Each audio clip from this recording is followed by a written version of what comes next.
Good evening, everybody. Welcome on back, virtual fight fans of the internet, to ESFL 72. We have got a great show for you tonight. It is a PlayStation card. UniBot is back defending the title against Edparker. It's going to be a great night of fights. Thank you all for being patient. Thank you for waiting. Thank you for joining us for yet another weekend of fights post a great UFC event as well. And here at the end of International Fight Week, there's one more thing at the end of International Fight Week. It's us. Don't forget about us, because we are still here doing the thing. Pleasure to be here this evening. My name is Bailey, and of course I'm joined by Mr. Kingsley. How are you tonight? I am doing absolutely fantastic, Bailey. I am super excited for tonight's fights. I think we saved the best for last for International Fight Week. I mean, we had a great card in UFC with all the crazy stuff that happened before, but now it's time to get to the real show, because we're going to have so many great showings, so many great fights, so many great knockouts. I cannot wait for the main event tonight. Yes, and I just want to point out, I must have had a brain slip, because Ed is the current champ. I do remember that happening. I watched that happen. He's not like fighting for it. We've covered it. So excuse me right there. I need to get my notes back. But yes, you are completely right. There are some great names on the cards this evening. Just to run off a few of them, and we've got a contract fight kicking us off. Cobra Kai Dutch is back to try and get a win over Gaza. That's our first fight tonight. But as we move up the card, Dat Boy Light taking on Almighty Antho. We've got wrestler BTW taking on Cause of Death. What's Up 420 taking on Ed Hunts. All those guys making their debuts tonight, so that'll be an interesting showing. El Dino taking on God of Nugs as well this evening. That's great. Two vets, but they're here tonight. I believe El Dino is jumping over to PlayStation tonight. God of Nugs 3 and 4 so far this season. Ket Sweat taking on Killer Ferno. What a great little matchup that'll be. Then headlining the undercard, Cubs fan taking on Scope, although I believe there's a last minute replacement for that one, Kings. Yeah, Scope is going to face Cubs fan. Our other substitution is wrestler BT Dubs is going to go against Exus Tonic. So okay, we're keeping up with our backstage, seeing what we can do, but that's as far as we know. Yeah, we have some reserves, so just stay ready, guys, if you are reserved tonight. And if you don't get to fight and you are ready, you will have priority on the next card. Don't forget that one. Goryson is kicking off the main card, taking on Poseidon. Great fight. Goryson looking to make a comeback, bouncing back after a slight skid, but was looking great so far this season. And then we've got the undefeated 2-0 Nico Goat taking on Madi London here, who's out for some revenge and some pain. He's coming back trying to get a win this season. Colton Moccasin, who's looked great against some vets, been falling short of the mark, 4-2 so far this season, but he's taking on Papadoc tonight, 5-3.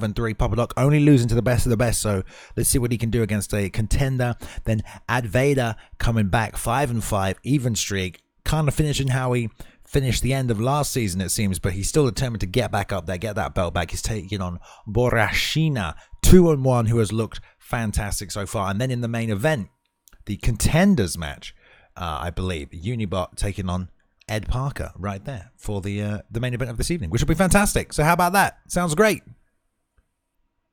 That's fantastic. I can't wait. All three last fights could be main event quality. Absolutely one that has to be a main event. And all just around, we're getting some new blood in. We're seeing some vets trying to get to that next level with one victory. So anything is possible. We're going to have some questions answered tonight, Balin. We definitely are. And I think, I don't know if I haven't got a joining segment. I usually have some kind of statement like, I think with that, but I don't have one. We're going to just jump over to the first fight of the night. It is a contract fight on the PS4. Two guys looking to get a permanent place here in ESFL, because it's crowded these days. We've got so many good fights, so much talent. We only put on 13 fights a night, so it's the best of the best. It's going to be Cobra Kai, never die, Dutch taking on Gaza right here. They are ready. They have been patient and waiting, so let's jump over to the first fight. Yeah, let's do it. And you can see both guys kind of on the skid from the first fight. They both debuted in Season 2 and came out with a loss. But now they're going to the bantamweight division, and both guys need to absolutely get a win. They want to stay in the ESFL. So both guys really need this, and they're in the right division to control their destiny. I mean, you have Dominic Cruz, you have TJ Dillashaw. So many valuable picks that you could have in this division right here. Yeah, of course. You said it best. I mean, bantamweight is very, very fast, very even. And if they're going to mirror match it, I'm down for it. A Dominic Cruz mirror match, don't see that every single day. But let's see what they've got. I mean, Cobra Kai and Gaza are both 0-1 right here, so both unable to pick up a first win in the ESFL. It's going to be haunting them back to the drawing board. Props for them for showing up again. I believe I believe one of them had a chance recently as well for a contract match, and they did drop that opportunity. So they're back. They want to get it back, prove that they belong here. So they're going to get it on. They're straight through to the titles. Oh, God. Trying to turn the volume up for you guys here. Things breaking on the YouTube player. There we go, and we're through. Right. There it is. Nice touch of gloves right here. It was Cobra Kai in the red, Gaza in the blue. Nice little lead jab, pouring with that crease. That's a lovely little jab. Stepping forward into it, but planting on that straight right, and a nice little teep kick off that rear leg from Gaza, who's fighting southpaw right now, but it doesn't make too much difference. Great little body work though, Kings, and a nice step in jab right hand. Or big right hook, sorry. Yeah, so far you're going to see the movement Dominic Cruz be a factor. I mean, marathoner, level 4. These guys are going to be constantly moving throughout this octagon, just trying to find their distance, find their range, and find the right type of strike for their situation. Yeah, we're seeing a lot of center control from Gaza. He's quite content to stand there and slip off to the outside of that jab. Cobra Kai leading with that over and over again. Gaza always making that read. Slipping nice off with that big left straight, but beautiful body work with those double hooks with a nice return. Planty hit that southpaw. Rear body kick, touching up that liver. And beautiful there as Cobra Kai stepping in once again with the jab. Straight left into that big right hook. And Gaza following up with that liver shot again. And everybody's loving this these days. This straight to the body, following up with that lead hook. And Gaza doing great work there. Again, slipping that jab. Double jab, though, slipped in a big looping duck roll under. Right hand over the top from Cobra Kai Dutch. It clips Gaza right there. But now he's trading right in there and eats that double jab. Big left hook, Kings, and he's going down one more time. Just look at Gaza. I mean, the way he's moving these strikes, he seems like he's the first to the punch, first to the party with all his strikes. And you can see that knockdown just did a huge impact against Cobra Kai. Cobra Kai really needs to answer back if he wants to stay in this fight. Yeah, Gaza really just jabbing and throwing that big rear hook, and it's landing and doing big damage, but he whiffed on it 3 times right there. And you know, when you do stand and plant that big left hand, that big rear hook, you do loads of damage, but if you do miss, you're going to cost your stamina, and we're seeing that right now. Doesn't always play a factor, but it can do. Cobra Kai Dutch eating a lot of body shots, which is kind of keeping it fairly even right now. Also been dropped twice, which is going to play a factor in that stamina game. I like that little straight. Came back with the lead uppercut. Didn't miss in the double hooks to the body. Whiffing on the fair one. Opening up opportunity to that knee. Gaza doing nice timing on now. Faking the jab. He's got Cobra Kai reacting here. Backing up, pulling him, but he slips out of that way with a nice lunge. Return to the body with the body shot of his own. And again, Gaza just whiffing on that big rear hook. He can't keep doing that. It's going to be easy to read. Pull counter just a little too close. Straight doesn't land. The block's going to start going down. And there's that knee again, Kings. He's doing a good job timing that, Gaz. Yeah, he's doing a really good job timing it. I'm just worried about the whiffing. The whiffing is going to accumulate into stamina loss, and then all the power that he had in the beginning of the round, getting that knockdown, is going to be lost because it seems like Cobra Kai is just trying to find rhythm now. Yeah, he just needs to avoid the knees. Yeah, these guys have been blasting each other as well from the start of this round. Like, no feeling out process. Both nearly like half stamina in this first round. Beautiful little double leg attempt there off that 1-2, but doesn't get it. Taking them back nicely as Cobra Kai. We're going to see what the groundwork's like between these two fighters right now. Nice roll back to side control here, trying to dig under, swims through. Nice little roll through that underhook down into this sprawl position. Going to try and grab that single and pulls back to half guard, but that'll be the end of the first round. And full of action already, Kings. I like it. Fast pace, that's what the definition for the bantamweight division is. Dominic Cruz, all about that life. And you can see the stats. Gaza's 63 total strikes landed to 44. Gaza first to the punch, able to get those knees and those body kicks. And he was able to get Cobra Kai down to the ground. There's that double jab. Big left hook. That was the most damaging strike Gaz probably landed, but also his best weapon in that round was that big left hand, just planting from the southpaw stance.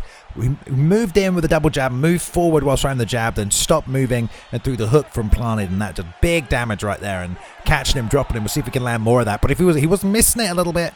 He was missing it. Good footwork sack on Dominic Cruz for Cobra, so it's not too hard to get out of the way. But here we go into the second round. Already Gaz with the liver shot and that straight coming up top with that lead hook. He's done that again, but if you whiff and make space, you're going to leave opportunity. I don't like how they just traded right here, Kings. It's stressing me out.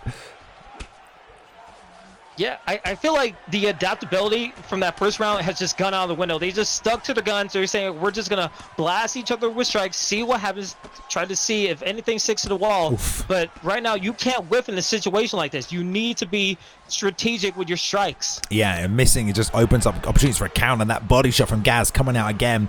Cobra Kai throwing a lot of 1-2s, a lot of straights down the pipe, but he walked straight into that double jab and almost ate that left hook again. Both trading knees, jab. There's the big jab left hand again. He has to watch out for this. Got to know it's coming off that jab. And now the stamina's down and Gaza tries to pursue with the ankle pick just out of range. But he knew he had an opportunity. Switch southpaw here now. But he's got to be careful, man. He can't plant his feet.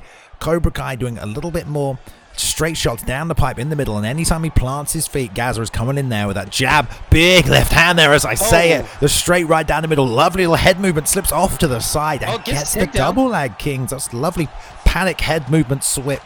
And then bam, into the double leg. He needs that. Let's see what he can do on top. He definitely needs that, because when he was in the stand-up game, I saw his stamina go down low, and he was very reckless. That led to the stun wobble. I feel like he's really comfortable more on the ground game here, so he needs to do some significant damage if he wants to stay in this fight. Yeah, and he has got this top position right now. Short shots to the body, had half guard, but nice recovery from Gaza, who's been a little active off the back. Leg, hip feints right there, doesn't get it, but over the top round, gets the switch. Wrestling 101 right there, but a roll through to full guard immediately by Cobra Kai, who's going to do the same thing. Fake and tries to hit the backside. Doesn't get it though. Gaza quite aware, not always easy to hit the same transition or reversal that your opponent just did on you. Pretty sure they're aware of that, but he tried nonetheless. And there, lovely job, throwing the hips to the side.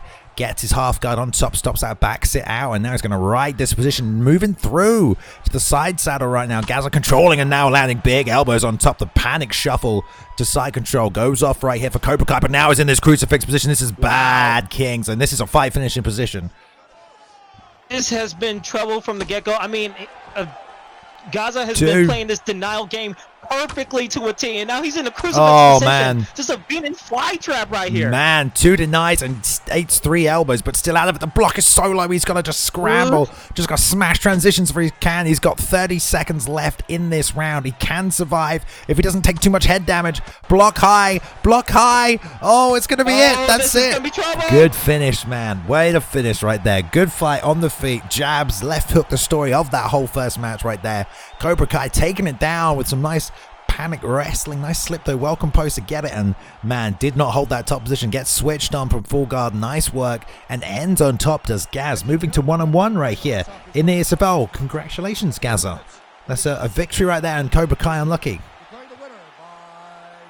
Very much. I mean, Gaza, he was able to get he was able to be the first to the trades, first to the party, and able to do what he wanted. And when he started to whiff a little bit, he went for the takedown in the early in the end of the first round. And then when Cobra Kai tried to go to the ground, Gaza said, perfect, you want to get me to the ground? I'm going to do everything I can to deny you and put you in a crucifix position and take you all the way down so I could finish you off in a TKO. So hugely perfected game plan from Gaza from the second round. Yeah, I mean, it's pretty, like, there's a lot of different, ways that people like to grapple. There was Gaza definitely, as soon as he got on top, he was trying to advance to that side control, that crucifix position. Obviously very comfortable there, had finished fights there previously, and when Cobra Kai had that top position, he got half guard, but he didn't seem to be too urgent about advancing position. He just wanted to do damage and kind of hold where he was rather than advance to a more dominant position. So as soon as Gaza got on top, we saw him straight into half guard after the stack and then straight into side control, and he was trying to get that crucifix to finish the fight there. So if you've got that in your back pocket,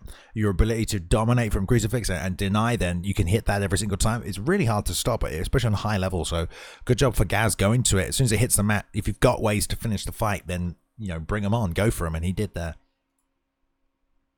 Yeah, absolutely. I mean, when you're in the octagon and all the eyes are upon you, you need to find your way to get that victory. And he just did that. I mean, unfortunately for Cobra Kai, 0-2, that's just a rough stretch. But Gaza, you're definitely going to be in the ESFL and try to find your way up to the next level.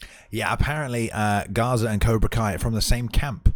So there you go. Fought each other a couple of times. Camp crime. There we go. Okay. Camp on camp crime. Okay, fair enough. Right. Do we have the next fight ready? I know we're quite sporadic this evening. Right.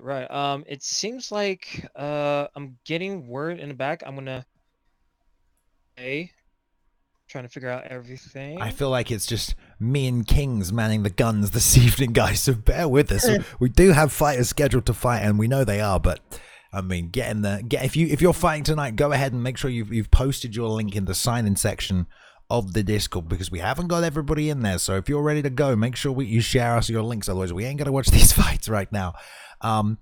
But everybody who's joining us this evening, thank you for being here. We all hope you had a good International Fight Week. There's a bunch of stuff on summer press conference for all the upcoming events. Obviously, great UFC card last night. And yeah, lots more coming up. But UFC 4 is around the corner. Looking forward to that. And if you didn't know who's fighting this evening, of course, UniBot taking on Edparker in the main event tonight. The main card, we got Advaita. I said it right earlier. I can't. I'm still like 50-50 with Advaita X's name. You go Advaita X. Advaita. Yeah. Advaita. I need Bruce Lee rubbing here. He says it perfect every time, man. Advaita and Goryson headlining that main card. Before that, Colton Moccasin taking on Papa Duck. Nico Go taking on Madi London tonight. And Goryson taking on Poseidon. So we've got a whole bunch of other cards there as well. Lots of good fighters. I'm excited. Welcome, everybody. Thank you.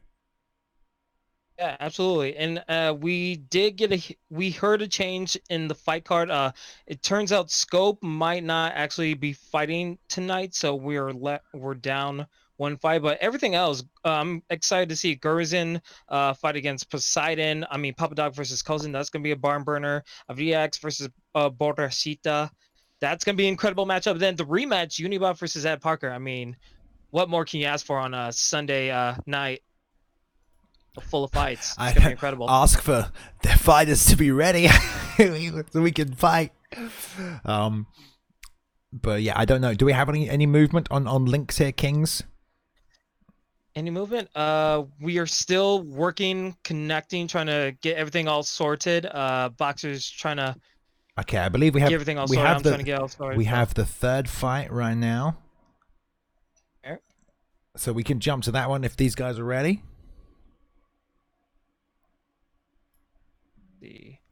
Seems like they are offline. So it's all definitely good. have the link, but it's all the good. problem is come on, PlayStation, you can't get shown up by the Xbox guys when they're on time. What is this? Especially with the PS5 coming out soon. I mean, come on. Oh yeah, that is true. Yeah, that is true. Some UFC 4, some styles. It's gonna be real interesting how it all pans out for the UFC community, especially with UFC like nearing to completion, hopefully. I think we're probably looking to about February probably for a release, maybe, or maybe even the end of next year would be not cool, but maybe February, end of next year. We should know enough of the influencers around the UFC. UFC, I mean, they had like a stellar conference about like their summer fight cards and everything that's going on. You have to think they're going to pull out some big for the esports side of what they do in the company. So that new Apex facility, if you guys haven't seen the UFC Apex, where they're now filming the new series of Dana White's Looking for a Fight, I know that they've got big plans to film lots of things in there. Wouldn't be surprised. You never know if they've got that on site. You know, could see a esports competition in there if they've got their own on-site production studio. You never know, do you? You never know. Absolutely, you never know. Anything is possible, just like these fights that are coming up soon. And it's gonna be a good one. All along. Right. In the meantime, let's just talk about the main event and the co-main event. I mean, Veda X versus Borrachita Gold. I mean, we both know their play styles. And interesting enough, I think this is the first time in a while Veda X is going to go into the bantamweight division for his fight. Usually we see him in the middleweight. We usually see him in the welterweight, going with like a Darren Till or maybe someone in that stature. I mean, going to a bantamweight, that opens up a lot more stuff. Like the speed is a lot faster going to the bantamweight, so it'd be really interesting if it goes with a Dominic Cruz, maybe. I was just going to say, yeah, for the longest time, if you hadn't seen Advaita fight, he was predominantly a Chris Weidman player, right? That's what he was known for. His Chris Weidman at middleweight, and he was so dominant with that for a while. And then, yes, just see him down at bantamweight is going to be kind of interesting. I feel, for some reason, Jimmy Rivera comes to mind as someone he might, utilize. Good top game, good takedowns. But we'll see what kind of Advaita shows up tonight, because obviously, not that it's hit and miss, but he does have... I feel like it's more style matchups at Advaita. Some people just have trouble dealing with him, and some people can kind of figure out his game. So we'll see how that plays out this evening. Apparently, though, is this our third fight this evening? We have a fight ready, guys. We are ready with something here. it seems like we are gonna go to El Dino versus God of Nugs. Yes, which is number. I've lost the fight card. It's a number 5 fight. There we go. It was supposed to be Nick Diaz versus God of Nugs, but unfortunately Nick Diaz is not available. So we have El Dino. These guys are ready. We've got Boxer working hard in the back trying to bring these fights to you. So we're going to switch over to this one because this one's ready, guys. We can bring this one to you right now, and we got Mr. Boxer in the back working hard to bring these next ones too. So we're good to go right here. El Dino taking on God of Nugs right now. Yeah. Well, lightweight, very good. What can you tell us about these two fighters, though? Well, so far, I mean, you can obviously tell that God of Nugs and El Dino, both veterans of the ESFL community. I mean, God of Nugs on PS4 side, he's 3-4, trying to become 500 in his record, and he's using a Tony Ferguson pick, so he's meaning tough business for his opponent. While El Dino, he's a part of the ESFL. He knows the meta, and he's going with a Rafael Dos Anjos, so he's looking to take away a victory and make God of Nugs go 3-5. Yeah, for sure. I mean, like you said, both veterans. God of Nugs we've seen on the PS4 side, season 1 and now season 2, dropping to 3 and 4. But he's the kind of guy, because he's a vet, he gets the big names. He does fight some of the best competitors out there. So he's tried, he's tested, and yeah, I believe this is El Dino's PS4 debut. So wanting to make a splash and open up quick. They are going to get it on and touch it up right now. Great little matchup here. We'll see how El Dino approaches this fight, because if you're fighting Tony Ferguson, one thing you got to do is not go just for the chin. You got to work that whole body, and there we go. We've seen it for a couple of times this evening, straight to the body, coming up top with a big lead hook. A nice little patient work right there, planting, coming in with a straight again. So God of Nugs trying to step forward, force a lot of the action, forcing these jab straights. Dino being real patient right here. Nice blocks, a little too short on the pull counter right there. Tried to slip off a knee, but there's a big left hand, but two little uppercuts landing in there nicely. Yeah, so far so good. I mean, I would love to see Dos Anjos try to implement some leg kicks into his arsenal. It just seems like he's headhunting too much. Yeah, definitely. You need to really mix up everything when you're fighting a T. Ferguson pick, and just try to avoid that chin. Go low. Usually the headshots open up after that. It was a big left hook that landed, but God of Nugs doing a great work with his own body kicks here and teeps, and whacking little leg kicks on the end of those combinations, just really mixing up the elevation of attack. With the T-Ferg, you've got a lot of variety as well. Damn, beautiful jab, rear hook, and then double uppercut. Did not know T-Ferg had that. Fake the takedown now and tries to get that clinch. Old school Madi ice move right there. Doesn't get that full tie clinch though. God of Nugs sees it and just whiffing these two uppercuts, stepping back. There's a nice straight into a single leg. Wise move right here. We'll see how the grappling plays out.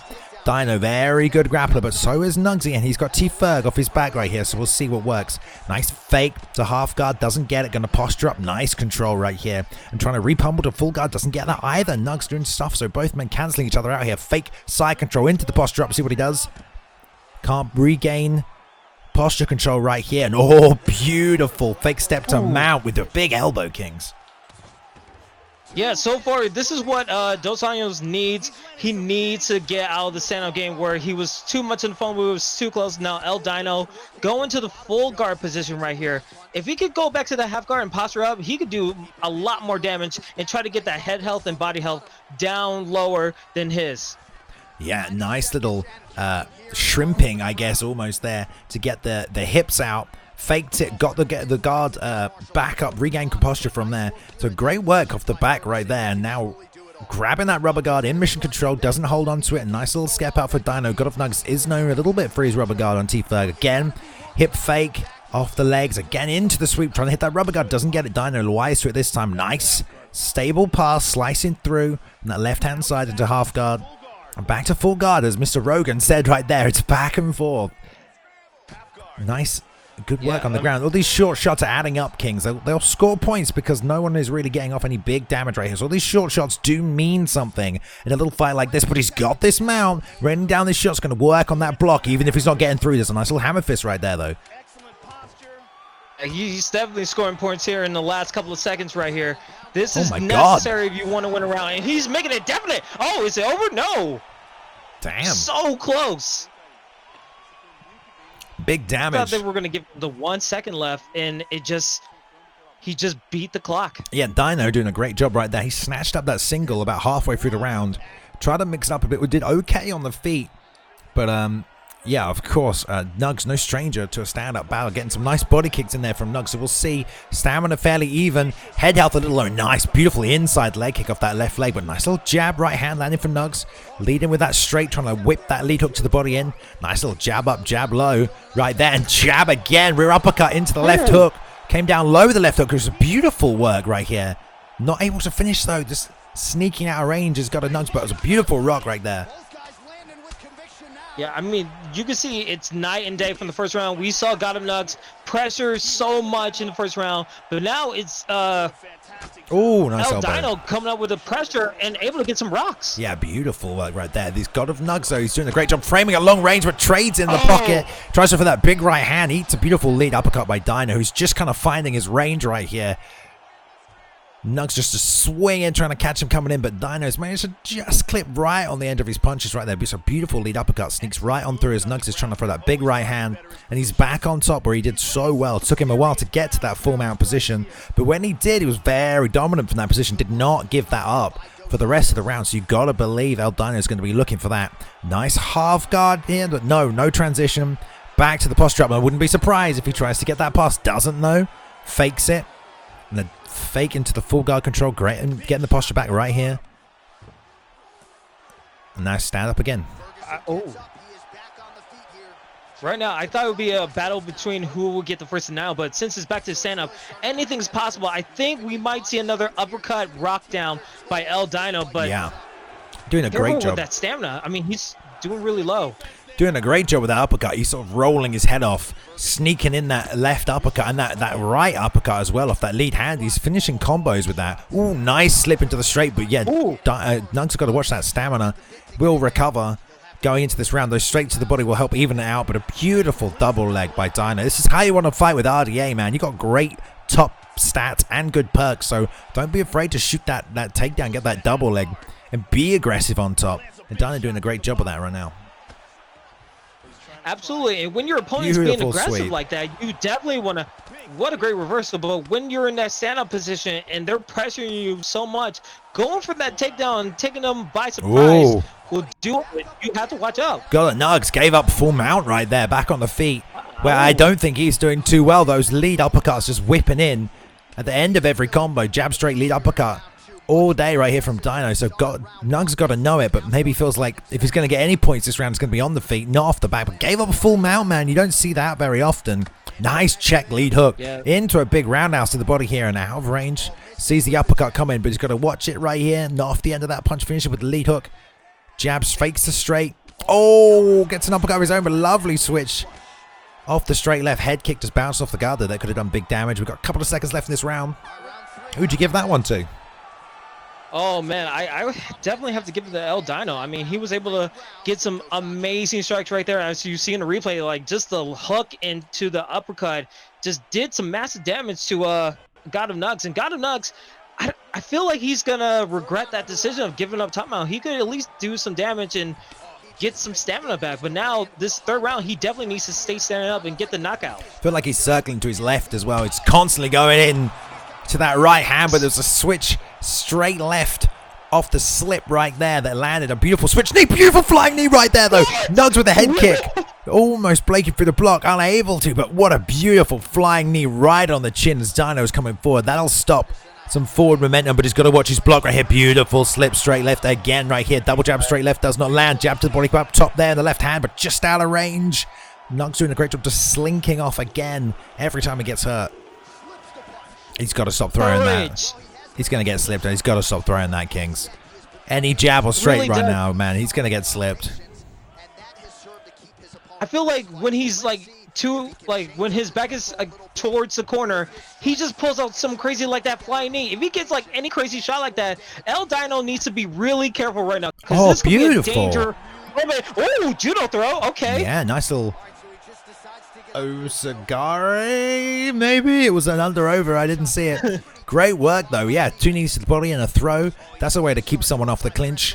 And there, nice little return. It's about how the stamina gets managed in this final section here. The feint's working nicely, but eats a big left hook. Can't feint too much. We got that little stamina and almost threw that flying knee again. But yeah, Nugs getting backed up here, just pulling stuff out of the toolbox. Spinning elbows wouldn't go amiss right here. That's some big damage if you can set it up.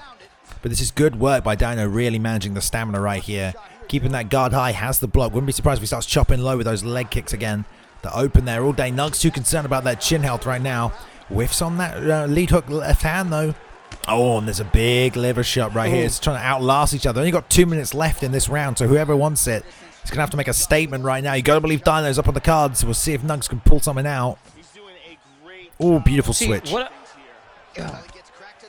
If I was God of Nugs, I would try to do a double jab and maybe go for maybe an overhand or maybe a flying knee, because you need to get that black ace, but you're just losing out stuff. Yeah, man, he's backed up right now. You know that flying knee's coming. El Dino senses it. There it is. He stuns it with it, though. Calls it and stuns it. And the uppercut. Oh, my God. Well, apparently I knew it was coming, but Dino did not, man. Gets him caught right there with it. Beautiful work. And he's dropped him. I mean, that might be enough to steal the round, but it might not be enough to win the whole fight. He might be able to finish. He might not. He's landing good shots from full guard. Going to be back on the feet. 40 seconds left between the two of them right now. You know God of Nugs wants to make a statement. El Dino making his debut right here on PS4. Slip straight left. Oh my God, why'd you slip? So close. Look at him just coming at him right now. Crazy. 20 seconds. Oh my God. The stamina on both of them just depleted. Straight right. And the knee misses. That could be it for the body kick. No body kick. He rocked him with it earlier. Oh, just getting out of the way. No. Oh my God. What a fight. Great fight. Oh my God. What a fight. Round of the year. Are you kidding me? Fantastic. All right. Let's see. It's fine. I think probably Dino runs away with it. Got a good reason to give him those first 2 rounds, but you never know.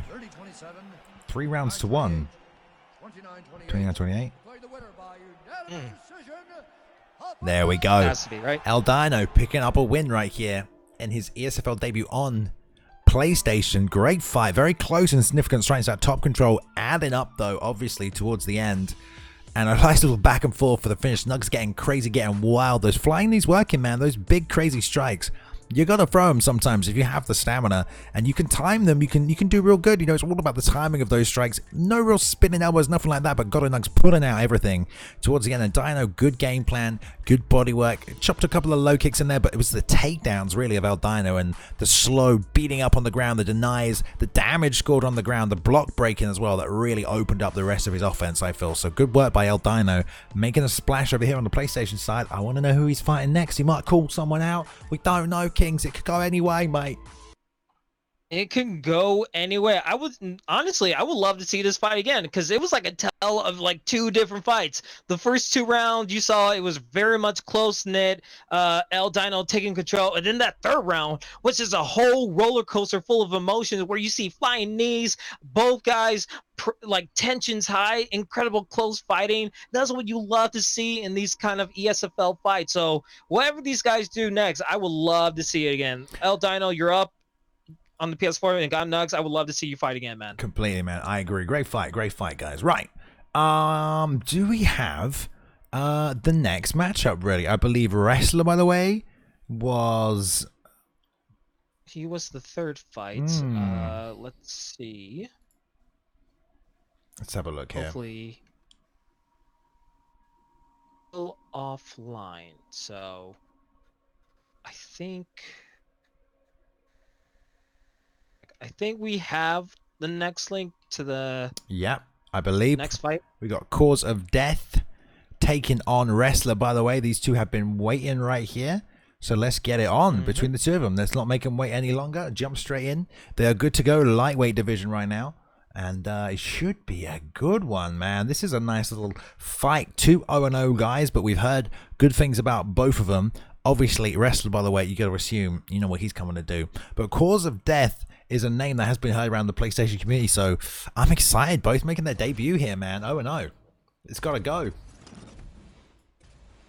Yeah, honestly, I am super excited to see what they do in this kind of division. I mean, you saw Khabib time pick against the Tony Ferguson. This is what every UFC fan would love to see. This is a what-if matchup. So to see it right here with these kinds of competitors making their debut, it's only going to go up from here. I can't wait to see what kind of show they put on here. I'm kind of interested to see that the Wrestler, by the way, didn't actually take a wrestler. I mean, Tony's got some good wrestling, but you know, he didn't take the Khabib pick, so clearly not a wrestler, by the way. Or maybe he is. We'll see. You're going to shoot some takedowns. Got some good single legs with Tony. We'll find out, but they're ready to go here. Wrestler, by the way, in the red gloves with the Tony Ferguson pick, and Cause of Death in the blue with Habib. Both guys making the debut in the ESFL tonight.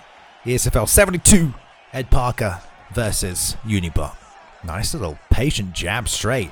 Backing up, and there's a wrestler. Oh, there it is. By the way, takedown shot. As I said, it shoots a double leg against the cage. See if he can finish it. Fakes. And goes to the body lock. Nice work. All right. I stand corrected, sir. I stand corrected. Nice work.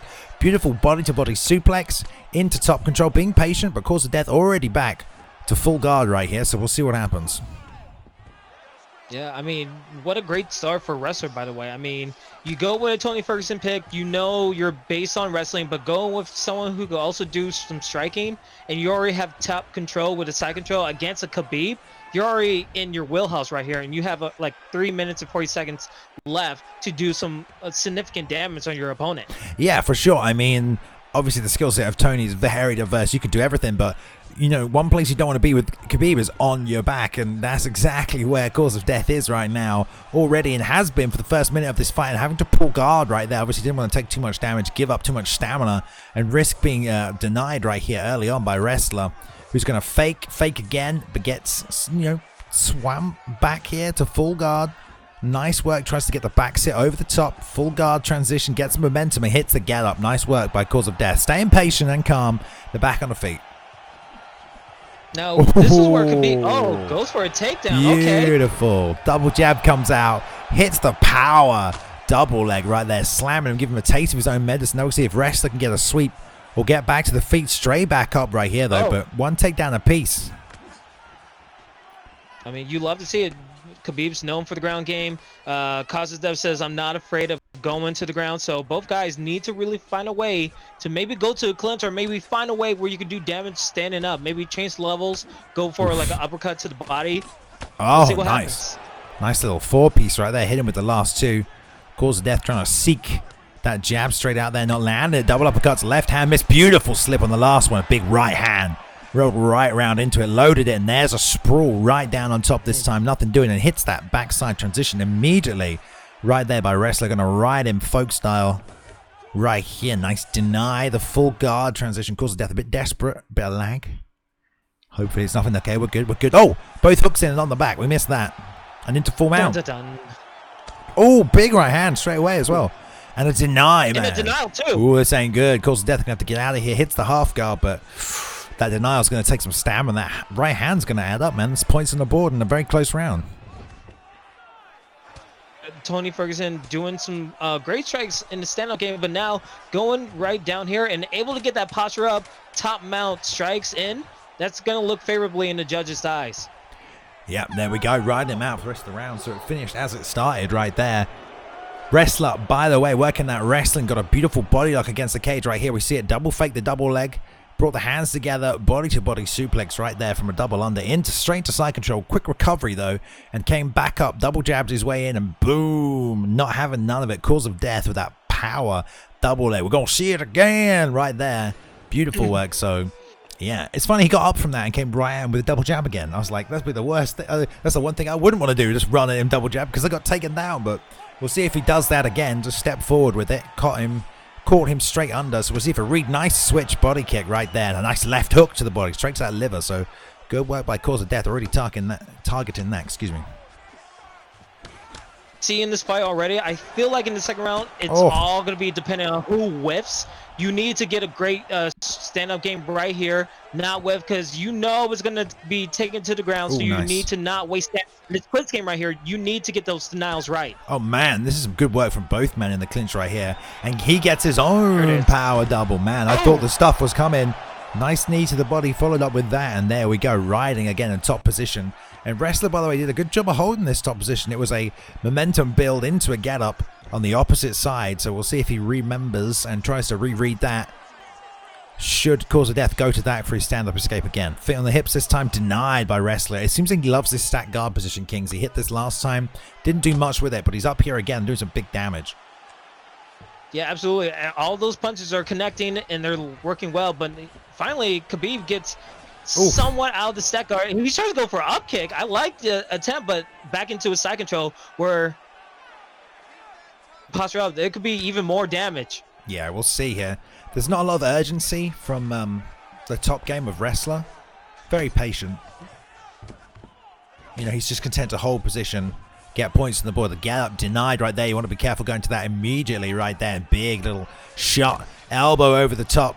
And this is where things get a little dicey for Cause of Death, because he's got to block or he's got to fake and find a way up in there. Finds a little window. The side get up. He goes back to the cage. You know, wrestler's going to shoot. Oh, little animation. Fake right there. Turn around. Maybe save. Beautiful straight left. And bam, double legged him back to the canvas. Like Cause of Death, when he finally gets that stand up, he needs to be like put his pedal to the metal with his striking, because like you know you're gonna get taken down. But submission attempt right here, Balin. Right here, man. And this is a 4 stage. He's got some room to work, top and side get out making, but no, nothing doing. He seemed very confident going that submission attempt. Maybe he'll try to go for it again. I mean, there's a minute 10 left in the second round, this 3-round fight. But we're going back to stand-up, and now Khabib needs to really attack and go to the body a little bit. Yeah, man. Whiffing a little bit here by Wrestler. Just really desperate to get them hooks in. Just searching for it. Drives him all the way to the cage, though. Cause of Death having to just keep an eye on the elevation changes right here. Switches to a single. Back to the double. Trying to lock the hands together. And there we go. Drives right under. Hips down. Bam. Straight back in. And giving him a taste of his own medicine, man. Wrestler, by the way, definitely showing off them wrestling skills. Getting them double legs in all day right here. And Cause of Death unable, turning into a striker. Big right hook to the body, came back up with that elite uppercut. Another big right hand to the body. This is all going to add up. He needs something because the stamina is starting to get away from him right here. I mean, by like stamina standards, both guys have plenty of lot of stamina going to this final round. I feel like Cause of Death really needs to get going, because I feel like he's down 2-0. He needs to put some pressure and just go for everything. Go for the home run hit, because this is your last chance in this fight. Yeah, man. Both 0-0 right now, making their debuts. Wrestler, by the way. Oh, Imanari roll. Doesn't get it. Put a foot on the hip straight back up, so that's a good way to just recover after it. A lot of good body work from them kicks by Cause of Death. That's another lead body kick he's landed. He switched into it earlier. Fakes the uppercut. Beautiful pull counter. Tries to land that rear uppercut off the left hand. Doesn't get a double uppercut from Cause and 2 body shots. There you go. Man, I'm so surprised he's coming down low with that lead hook, because those uppercuts are just coming out from everybody. It's just an uppercut war right now. Beautiful slip. Straight left. Right hand. Gets sprawled on. Choke tries to come out. Cause of Death doesn't get it. Bam! Straight back up and flying elbow in. Man, what a sequence that was right there. Both back to the feet. It was a very good sequence. I think Cause of Death just needs to keep it standing up. I mean, he tried to go for a submission attempt, which is really great. But what he was doing with the uppercuts, going to the body and going for the head, is working well. Man, he just needs to not get hit. He's just walking forward into these shots right now. This is not what he was doing in the start of this fight. Maybe the urgency's there because he feels like he's losing. But he was just walking into the hands of Wrestler right there over and over again. Kind of crazy, just walking into that lead hook. Tries to shoot the double leg, nothing doing. You can tell there's desperation in the movements of Cause of Death. And we're back into the single collar. Last time we were here, there was a double leg from Wrestler. He did work it in there nicely after that momentum shift. We're going full tie. Might go back to the single collar, watch the leg sweep, but no, nice little knee to the outside. And short uppercuts right here, breaking up the transitions. Half stamina right now, though. Easy break, and if the double leg comes, it's going to be tough. Cause of Death needs to recover, not getting that stamina back, and now driven to the cage one more time. It's been a body lock and then a double leg. Let's see what it goes for here. But there's the over-under transition. Nice work. And the switch, reversal back to the over-under here, but breaks. And repummels. I mean, he needed it. He had some success in the clinch, going to the tight clinch. Maybe he's trying to set that up again, because it seems like either the tight clinch or submission attempt is your best bet to win this fight. And there it is, tight clinch. What can you do in this situation? This single collar is good work, right? He's doing damage with this. I mean, good blocks by Wrestler. Oh, there's a head kick straight up top of that left leg. Beautiful work, man. Caught him moving forward out of nowhere. And this is the kind of stuff you need in a fight like this. But still in it. Wrestler, by the way, nice little lead hook. Both guys are just faking and trying to whiff uppercuts right up the middle now.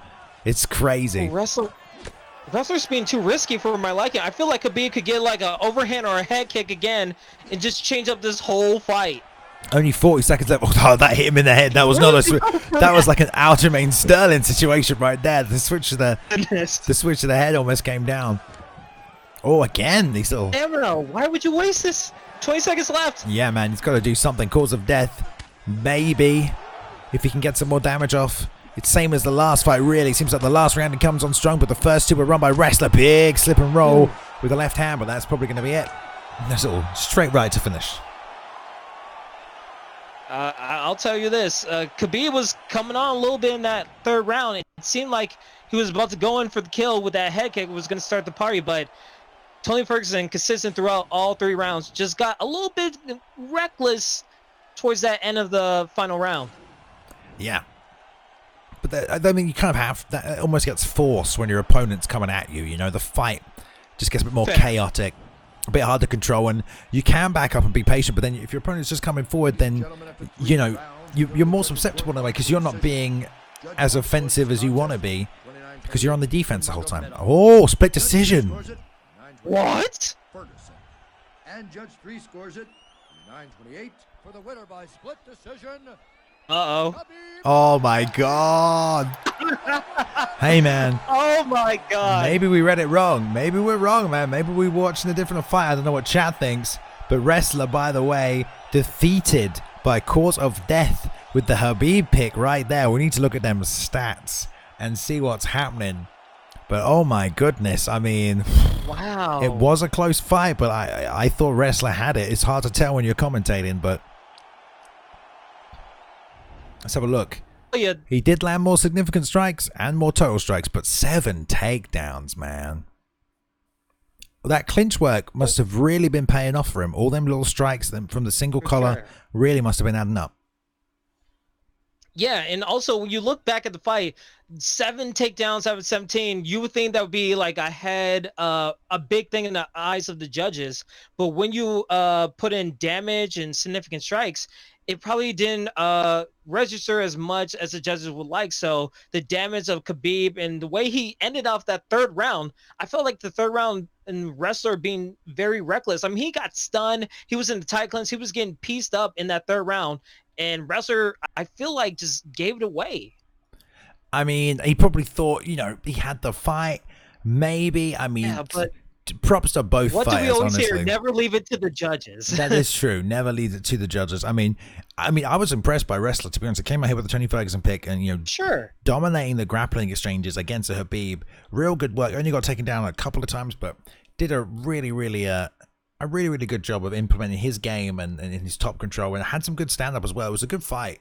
Yeah, man, I don't know. I'm sure Wrestler won't get disheartened by that and will be back, as with Call of Death as well, so we'll see. But a great fight. It was an amazing fight. Like, I'm not discrediting any of the fighters. Kazadev had a heck of a fight, and also just the way both guys had brilliant moments, and this is something they should definitely have their heads high on, because like both guys definitely had a great show, and I just would love to see a more complete fight. Just constructive criticism on that part. I thought it was a great fight. I enjoyed it. I enjoyed all of it. Right, we're going to move over. This is an unexpected turn of events because a man who we all believed was away on a beautiful, lovely vacation has been called in to fight this evening. Oh, no, wait. No, he's on the card. Okay, my bad. I thought he wasn't going to fight. I thought I'm a boxer was on vacation, wasn't fighting. All right, my bad. But we're going to the top of the PS4 undercard this evening with a man who has not fought this season. Right now, 0-0 this season, Mr. I'm a Boxer, taking on Scope OG. I'm excited to see this because we ain't seen Boxer for some time, man. Wow. Boxer, one of the key important figures over here in the ESFL, especially on the PlayStation side of things, man. Almost the president of the PlayStation side of things. There's a lot of organization, a lot of helping out behind the scenes. I mean, OG for sure, and has been for all EA Sports games for a long, long time. Great content creator. If you're not just following I'm a Boxer, go check him out. But he is back to fight, so I'm excited to see, man, what Boxer's bringing to the table, because he's not fought for a while, man. I want to see, if he's been keeping up with it, if he's still got it, Kings, I'm very much looking forward to seeing Boxer fight. It'll be really interesting what he does against Scope, because I face against Scope and he's a very tough competitor. He's been on the unfortunate side of results recently, but this would be a nice matchup for both guys to see where they are in the ESFL, and I can't wait to see what Boxer does, because I really I'm really interested if he's back. Box is Still got it. he's kind of inspiring me right now. I thought I might sign up next week. Right? Yeah, I must sign up. Oh, we're putting our dukes back up? Is this what's Okay. happening? Okay, we can still fight. Let's get after it. But welterweight, I mean, this is unusual for boxer as well, just based on what we've seen previously from the ESFL.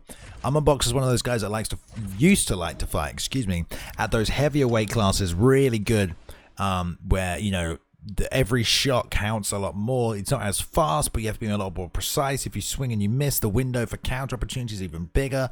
So he, you know, was a 205 and up kind of a guy. I'm sure he could fight everywhere, and we see that right now. He's down here at 170, picking Woodley, very much a boxer fighter. You know, very good wrestling and very good boxing. I'm a boxer, as you can tell. But he's taking on Scope with Nick Diaz right here. This is a nice little matchup, Kings. Oh, yeah. I mean, a Taiwan Woodley versus a Diaz. I mean, you're going to see fireworks from the get-go. There's not going to be any much of a downtime with these type of fighting power. So the fact that Boxer is using Woodley, I feel like those hooks are going to come into play. And then just the non-stop pressure of Scope with the Nate Diaz pick. It's going to be a barn burner right here, Balin. For sure. Okay. It's a bit of lag. We're good. We're good. Yeah, man. We'll see what Scope can do. Obviously, he's got a big chin, so he's got to be careful in them right hands. The Boxer's going to be throwing relentlessly with T-Wood, but don't expect, you know, Boxer to constantly keep this on the feet. I wouldn't be surprised if he gets a little shot, might drive to the cage. About 2 minutes left in a round. You know, expect Boxer to maybe look to take it to the ground, mix it up when he can. Go low with the jabs, come over the top with the overhands. We'll see here, man. The kicks, you know, the leg kicks that Woodley has, he has a perk for him too. He stacks them up, and you know Boxer looks at perks meticulously. You better believe he's going to use every single perk advantage that Tyron Woodley has, man. So he has those leg kicks on there. We'll definitely see a couple of them in. It's going to be a case of can Scope survive or slip and land and take advantage of the stamina advantage he has, or maybe he'll just pepper him up from the outside. No problem. We're going to see right now as they're getting on there. Outside leg kick straight away. I mean, right now he knows the leg kicks is his best friend. Tyrone Willie definitely has leg kicks, but again, Scope used to the spotlight of the ESFL definitely is going to mix things up and try to fight within his range. Yeah, nice job landing an outside leg kick by Scope. Steps in with a straight lead hook to the body right here. Nice jab low, jab high. This is good boxing from Scope, man. I'm talking about the boxing mama boxer. Scope showing good hands right now. That's beautiful 1-2. And then big left hand to the body. This is beautiful combination work right here. And again, a slamming leg kick. Nice outside leg kick into the straight. Boxer throwing 4-piece for the first time in the fight so far. Covering up right there. Going to the head movement when his block's low. So really aware of the mechanics of the game right here. Nice jab, 2 misses. Straight hand misses there, but there's a check right there already. Adaptions being made by Boxer. The switch back to southpaw by Scope. He's really pouring with that jab, but he's got to be careful if he's waiting too much, because you can land from the outside, man. You feel like you have the range advantage, but Woodley's got some long arms, so he can still sneak those straights to the body underneath you when you're sitting on the outside like that, being patient. And the big right hand whiffs right there for Boxer. Straight right comes off that outside leg kick. He's been landing that, not sat down and throwing that rear leg kick yet. Always off that lead leg. And the jab right here of Scope just keeps peppering, keeps coming out. I love the way he's going low high with those combos. Beautiful rear uppercut into the lead hook to the body and back with the 2 straight hook as well right there. So beautiful work by Scopes, man. He's mixing up, he's going forward, he's fighting, going backwards as well. There's the right hand though, bouncing off the chin. Yeah, right now so far, I like what Boxer's doing when Scope is coming forward. He's using those leg kicks to just change up the momentum a little bit. But Scope changing his levels, going with these combos, and just finding the right openings is working well for him. But he needs to watch out for those hooks by I'm a Boxer. Yeah, he's timing that big right hand in there. Second time he's landed that clean. Tried to get the jab in there, and it pull countered just out of the way. And this is where, you know, we're 1:30 left in this round. You got to think Boxer's seen his stamina so far. Doesn't want to go too much lower than this in the first round. He's going to have to slow up his pace a little, because Scope's going to keep coming with the pressure. He knows he's going to recover a lot higher than him. That left leg is getting a little bit of a beating right here. And this small damage. This is where we see Boxer's trying to recover a little bit. He knows he can't expend too much stamina. Just trying to mix it up, trying to land that big right hand. But you got to throw, man. Yeah, you're right. Scope just coming with the non-stop pressure and boxing right here. Beautiful work. A sweet science of just boxing. I feel like I'm a Boxer is getting outboxed right here. I mean, you're just seeing like uppercuts getting attacked to the body and to the head, and just these kicks are just not doing much. to his favor right here. Yeah, I mean, to be fair to Boxer, he can't throw as much as Scope can. I mean, he can't. He doesn't have the same gas tank, you know, so he's forced to have to cover up and defend it and pick his shots. Whereas Scope can just step forward and just throw all these shots, throw all this box in, because he has the stamina. He's able to. He's playing Nick Diaz, you know, and he's throwing the straight. He's leading with the straight a lot. He's coming up top. He's hitting to the body. Boxer's doing a good job of ducking under and landing that straight right, which is really stopping the momentum. The only way he's doing that. But apart from that, Scope just able to move forward and tee off. And I don't think Boxer really stepped inside that inner octagon circle at any point during that round. He was constantly on the back foot as Scope was just putting on the pressure with that stamina advantage. And that's what you can do with someone like Diaz, man. Boxer's got to try and keep chopping low. That'll stop the movement only, you know, if he's not stepping in with that jab too. And he's got to roll and slip and try and land these big shots because he can't take it all in his block. You know, he's got to slip and land to stop the forward pressure. And there's a slap from Scope at the start of this round. No disrespect. There's the dive under straight to the body. That does big damage and stops that stamina.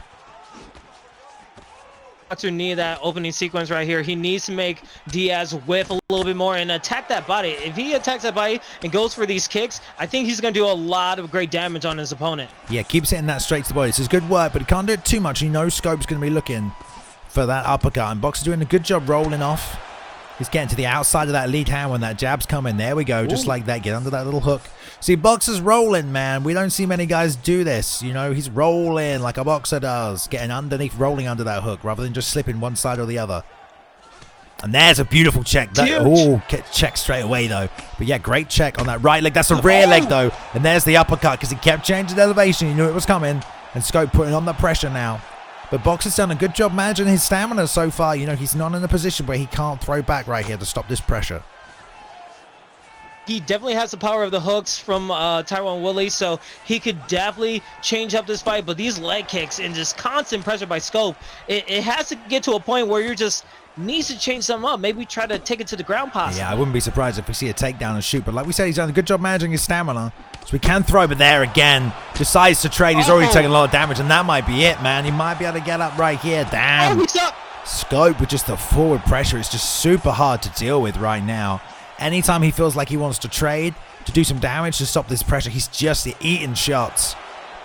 It's just difficult for Boxer to land in the offense, and Scope's doing a real good job of being relentless with it and keeping it simple. Straight hook, straight lead uppercut, you know, jab, big rear hand, and he's doing a real good job with this boxing. He is losing a little stamina, though. You know, a couple of body shots from Boxer start changing some things up. He's being real good with his stamina management, which is not easy on somebody, especially against a Diaz. I think he pulled it, though. He pulled that.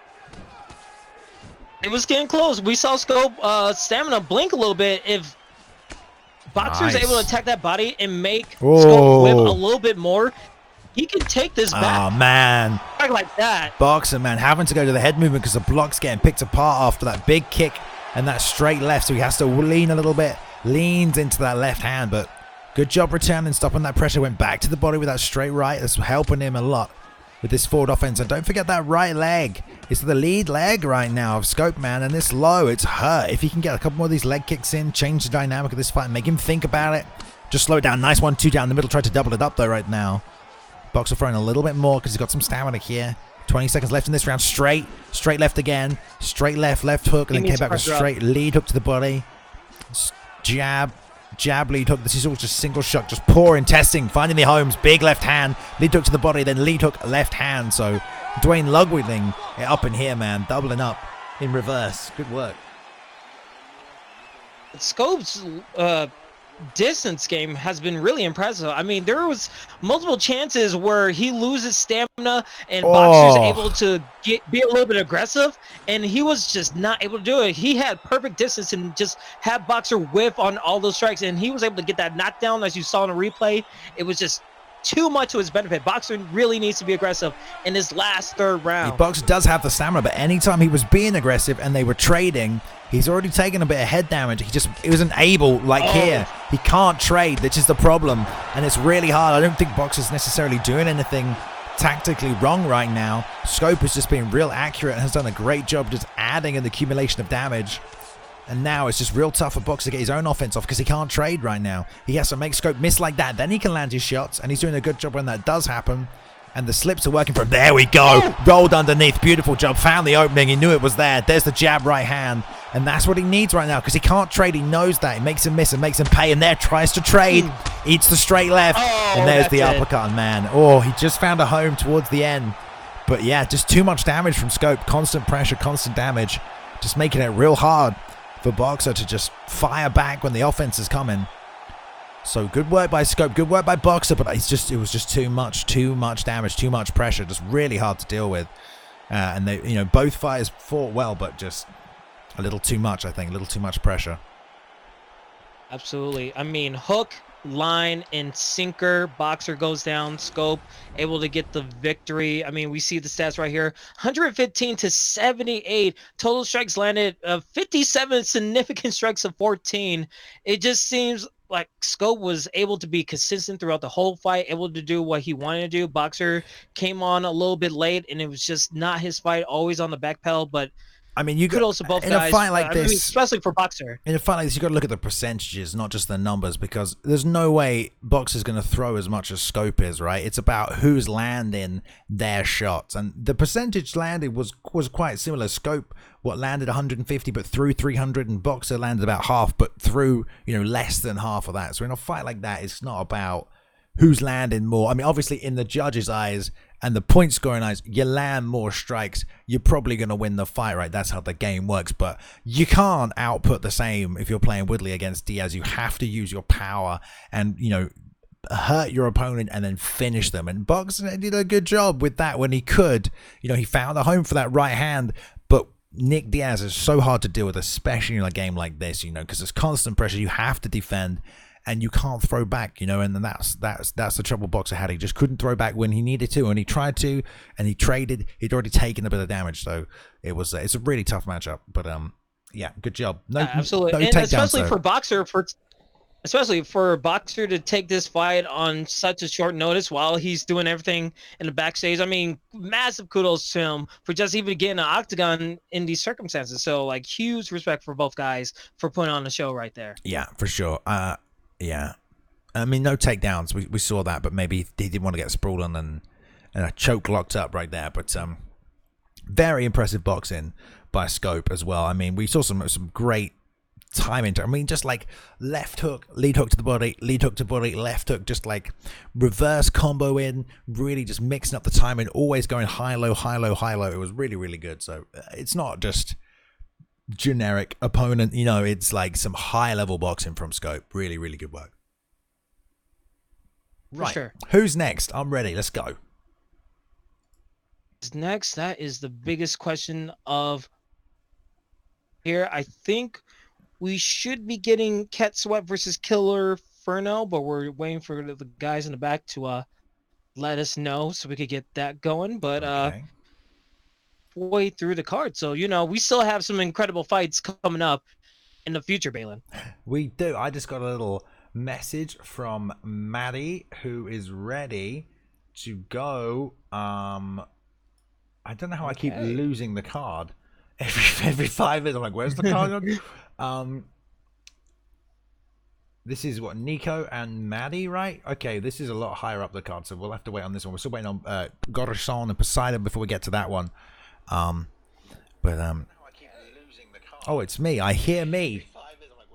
Okay, let me turn that down. I'm just hearing myself on someone's stream. But yeah, we'll try and get these link to the fight. I will link it to you. I mean, we can go to this one now if they're ready. If these guys are ready, it depends what you want to do. I'll put it in check-ins. There we go. Okay. All right. We'll see. Let me see. We're jumping all over the place on this card tonight. It's a very unpredictable night, but that's when the best come out of the ESFL. Yeah, that's true. I would say we should already locked in torso guys. I feel like we should definitely go in this fight. Yeah, you want to go to this fight now? It's ready. Unpredictable night, but that's when the best. Whoever's streaming this, I think it's Matty. Just turn your ESFL broadcast down for us, hopefully, so we don't hear ourselves repeated. Goryson is usually never late. Goryson is always here. I wonder if Goryson is live on his YouTube channel right now. He could be. Let's see. I don't have it. But I know Goryson's always a fan favorite. So we'll see if we get that going. Got to make sure. This next fight, though, if we do jump to it, Nico Goat taking on Spray of Shame, a.k.a. Madi London. I mean, that is a fantastic little fight right here that we can bounce onto.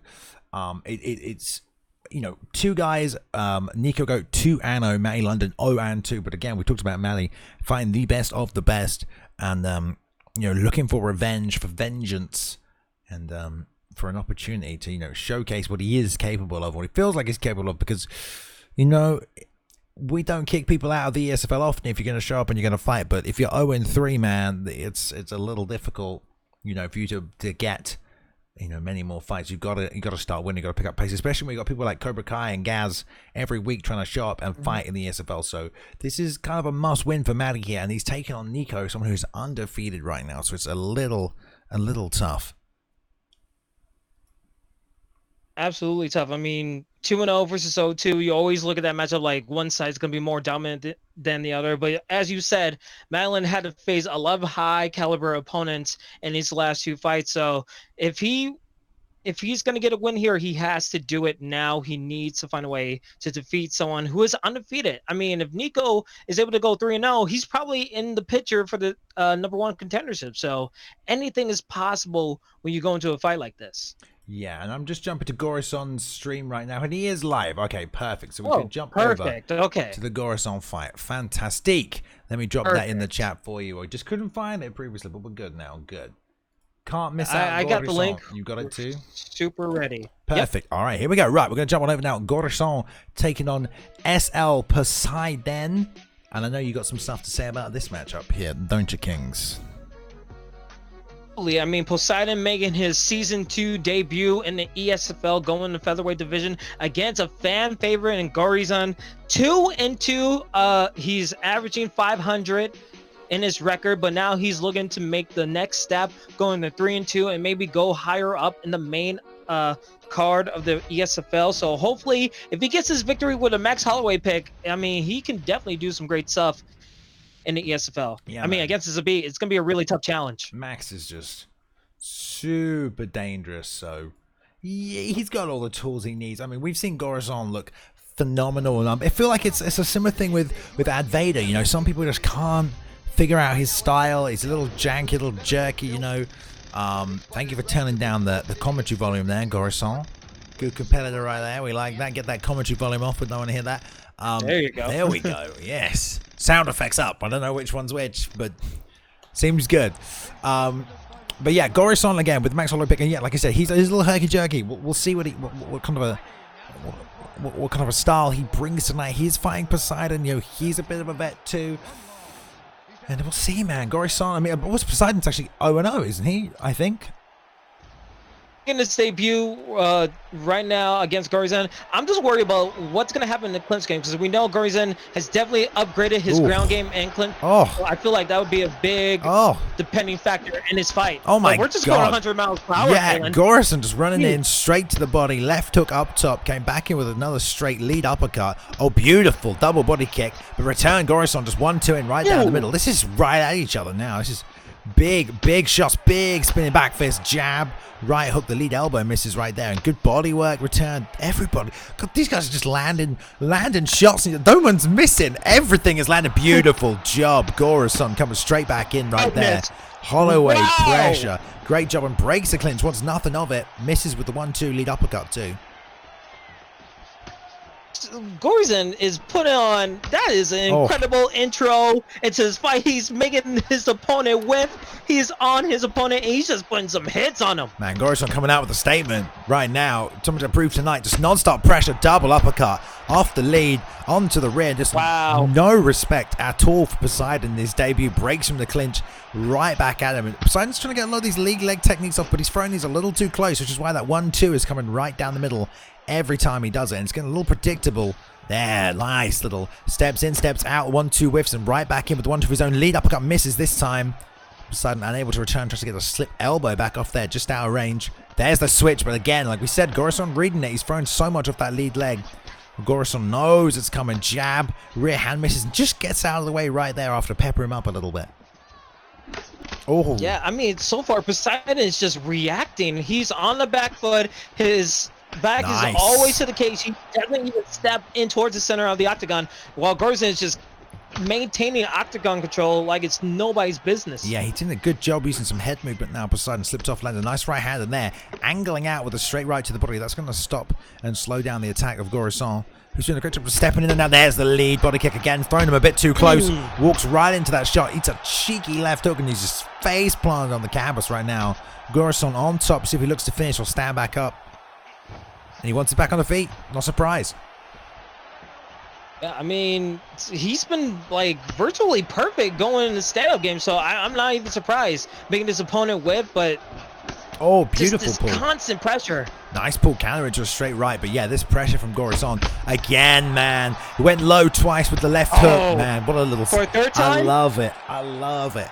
I love it. Goryson, low left hook, sees his opponent level change because he knows the uppercut's coming and hits him with his own uppercut, man. He baited that out beautifully. Double left hand. So he knows Poseidon's going to throw the uppercut. As he throws it, puts his own one in there, beats him to the punch. Massive vulnerability window, cracks him right on it, and finishes the fight. Great job by Goryson. Just cerebral striking. Knew exactly what his opponent was going to do after he doubled up that body shot. And great work, man. Goryson back on top, just coming at him, man. You can't count him out ever, man. Never come out. I thought it would be more of a clinch or ground game, but no, it was just pure adrenaline of striking, just pressure. And Poseidon making his debut, you want to be a fighter, you're gonna have to go against something like that, and he was just not ready for it. And Goryson just put on one heck of a show. Just 3 straight knockdowns in that first round. Absolutely incredible. Yeah, you can say that again. I mean, really, really good work right there. And man, yeah, Goryson back on top, 3-2. Like you said, 2-2. He has good fights, he has bad fights, but just came out there and showed absolutely no respect for Poseidon. Came right at him and just, yeah, took it to him. And that's a lot of pressure to deal with. Just too many, I think, like lead leg, body kick techniques, and just obviously that's good. You can keep distance with that a little bit when your back's to the cage and your opponent's running at you, throwing a 1-2. That 1-2 is going to hit you way before that leg, catches that body, and just not a good job. Keep going back to that, and just cracked him one too many times. Great work. Oh my goodness. That's why he's a fan favorite. That's why the people love to watch him fight, because he could put on performances like that. There we go. So, right, bloody hell. Let's move on to the next fight. That was so fast, I wasn't even ready. I believe we have coming up next, as we were waiting for it there, Nico taking on Spray of Shame, who I think is Madi.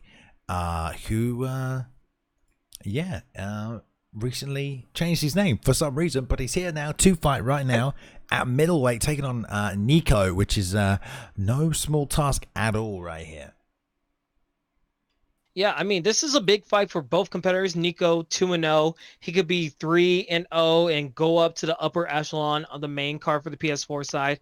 While Madeline, he needs a win to just like get that monkey off his back and just finally get a well-fought victory. So this is going to be really big for both guys in the way their direction is going to the ESFL future card. So Johnny Hedrick's pick is very ambitious. I love it. And Elias Theodore, very unique picks for a ESFL fight, Bailey. I don't know if they'll lock these in. They're probably just trolling us, as most people do. If they do, oh no, we've seen some crazier things before. I mean, this is like what the B. Maybe they had a little agreement, like, okay, we'll both pick a B-level fighter. It doesn't necessarily mean we're going to get a good fight because everything's a little bit slower. I mean, neither of these guys are in the UFC anymore, so. Fair. We'll see. There we go. Switching it up right now. I mean, most of this middleweight division's not in it. I mean, Daniel Kelly's not in it. Nate Marquardt's not in it. They got to sort this out. Varley and Chael definitely aren't. George isn't. So he's the Hall of Famer. Half the freaking middleweight's not even in it. And it's only been a year and a half. Bloody hell. Updates eat your heart out. But George's St. Pierre versus Diaz pick. I mean, and previously in ESFL cards, we always had a St. Pierre Diaz fight be a fight of the night for us. So I'm expecting nothing less than a fight tonight from both these guys. Definitely, man, definitely. And I like the pick, right? Madi's going with Diaz. He can fight off his back. He got good work. Go for that chin. Just accumulate pressure. But Nico right now is 2-0, like you mentioned. He's here with that GSP pick coming to fight. Put on a statement. Does the Baz root and splits right at the start. Nice little bow. We're going to get after it, man. Here we go. Can Madi stay composed in the face of the Nico goat? Fakes the jab straight to the body. Nice work. Nice and slow again. Fake the jab. Roundhouse. And now doubles jabs in off that left hook. Real patient work by Nico. Yeah, I mean, that they're going to play a little bit of the distance game. Oh, that could have been a dangerous knee right there. But so far, staying in the center of the octagon, trying to find their space. And a nice little pivot from Diaz right there. Yeah, he's going to need more of that for sure. I mean, he's definitely going to have a stamina advantage is Madi or Spray of Shame. But I think one of the places he doesn't want to be is way on the outside where he's in range of those kicks. Because Nico definitely likes to just fight methodically, make reads on you, fake, get you to bait and get your bite, and then hit you hard. And, you know, maybe this isn't the kind of fight Madi wants. He needs to get some pressure on, get in the face and work hard. But he's probably thinking about that takedown right now and doesn't want to deal with that. Nice return pump jabs and then just sits and plants that round. That's what I mean. You know, if he was coming forward, he would have stopped that, but he just stood there and ate it. It bounced right off him. And the kicks of GSP, man, they do big damage. You got to be careful with them. You cannot just eat those. Right. I mean, you definitely don't want to stay in front of your opponent and take those shots because a lot of those shots will accumulate and lead to your doom. So right now, you just need to be a little bit aggressive, but a little bit patient with your distance a little bit. Maybe try to not always walk into a shot. Yeah. And those body kicks are going to do damage. Those body kicks are going to do damage, but the 1-2 down the middle, if you're not going to block them, will also stop them and do big damage too. So we'll see, man. I'm sure Madi has a strategy here, but sitting on the outside and getting kicked by Nico is maybe not the best idea. And then beautiful rear leg side kick right there. Fakes the uppercut, backs out, pulls out the offense is what we're talking about. Little fake of an uppercut. He pulled out 4 shots from Madi. All of them missed and he blocked 2 of them. So this is just Nico just sitting on the outside, faking, landing his shots. And there's a little ankle pick. But beautiful job. He got Madi stepped in off a jab there as well. Still managed to defend. So definitely aware of that. Maybe he's fought Nico before. Knows how much that takedown is a threat. Wants to be careful. At least maybe for these opening rounds. Nice little jab. Lead leg side kick right there. And again, beautiful jabs. Bakes out the fake. And then boom, comes in with a low leg kick. Nice job. Check hook right there. Planted. News in range after he steps in off the jab. And the 1 lead hand missing. The 2 comes down nicely. Nice little job. There's a switch catch. Beautiful job right there by Spray. Yeah, so far, both guys seem like they're very much prepared to go 3 rounds in this little bit of 3-round war. It just seems both guys are really prepared to like deny everything, try to destroy the driving takedowns. But right now, a little bit of a clinch game right here. Good job. Try to switch off right there. Nothing doing. Nice block. Gets a single collar palm. He's got to be careful here. Yeah, nice deny by Nico. Knows what he's doing. Going to hit that single leg. Drag it out. Good job. Circles out with it. Bangs down. And Spray on his back where he obviously didn't want to be. He's got 2 minutes here to work. Does Nico. We'll see what we can do. Hits that side control. We'll see if he goes straight for that crucifix. He's trying to get it, man. This is dangerous. Already seen one fight ended here tonight. Nice deny already. And this is probably why I wanted to avoid that ground game so badly. Because Nico is a demon on top with that. Oh, my goodness. Trying everything he can. No. A fake right there. Doesn't get out. And it's a minute 30 left. The stamina is going down, though, for Nico. The chin. The panicking. The chin is going to keep him alive until the stamina runs out. And there he... No, he didn't get... Oh, that's going to be it right there. This is why Spray clearly wanted to defend that takedown. Because that is a dangerous crucifix right there from Nico. I mean, when you get in that crucifix, you usually have 50-50 chance of going left or going right. There's no up, down. There's no multiple options. So when you get denied like 2 or 3 times, you start to panic a lot and you lose a lot of your stamina. So it's always a desperate attempt when you're always in the crucifix in that. I don't know if there are many other fighters that could have survived those elbows. You know, Diaz chin took those well. And really, the only reason he got out of it is because Nico ran out of stamina. You know, like, that's the only reason he survived right there. Oh, my goodness. Short shots to the body, elbows over the top right now, and another deny right there. This is real bad. Nico absolutely destructive on top right here, man. Yeah, Spray did not want to be here, and he's found himself here on the back for good reason. So all of that patient approach we saw earlier in the fight, you know, yeah, you kind of see maybe why was the reason why. Yeah, absolutely. I mean, kudos for Diaz for surviving this long, but St. Pierre just in this ground game and just those denials and the stat guard right here and damage is just constantly hitting. Nice. It's just a tough situation. Little up kick in there though. Nice work. And that's the end of the round. Nothing but respect from Nico too. Wow, man. I mean, that was a nice little patient fight at the start right there. Nico did a good job blasting those body kicks from the outside. I'm sure we'll see some of them. There we go. Oh, or not, but he was whacking those body kicks in. You know, Madi being nice and patient, but about 2 minutes in, that takedown came. He secured it, that single leg against the cage. And once he got on top, he just tore him up. The damage to the block, to the head, to the body. Cannot get underneath him like that again without a way up, can Madi? Yeah, absolutely. And first up, like when he got taken down, it was because of the driving takedown. If he's able to just deny that and maybe make Nico lose a lot of stamina, he can have his chance in the stamina game. He just needs to beautiful. Put that last round behind him, but slip to the outside through the straight right down the middle. And this is where he gets to the problem when you're a striker fighting another striker and, you know, you can't trade anymore. You have to make them miss and land your counter shots, because if you try and beat them to the punch or swing when they're swinging and try and you land your combo first, you know, and you don't have the chin stat to do it, it becomes a lot harder, man. You have to find your own homes, your own openings for your strikes. Get your fakes out there, get them to swing and miss and then land. That was a 2-3-2, didn't land, but the straight to the body did. A nice sweep right there. Nothing doing spray was nothing to do with the ground game. So nice catch and return right there, but not going to follow him down. Ooh, this is what I mean. Missed that body kick. Jab straight, came back in. Sorry, Kings. Yeah, no, it's fine. I feel like that would be his perfect positioning for us, Madeline. If he just keeps Nico's back to the cage, he's less likely to get taken down, and he's able to get the advantage of finding his distance on his strikes. Like right there, just had a nice little hook right there after a jab.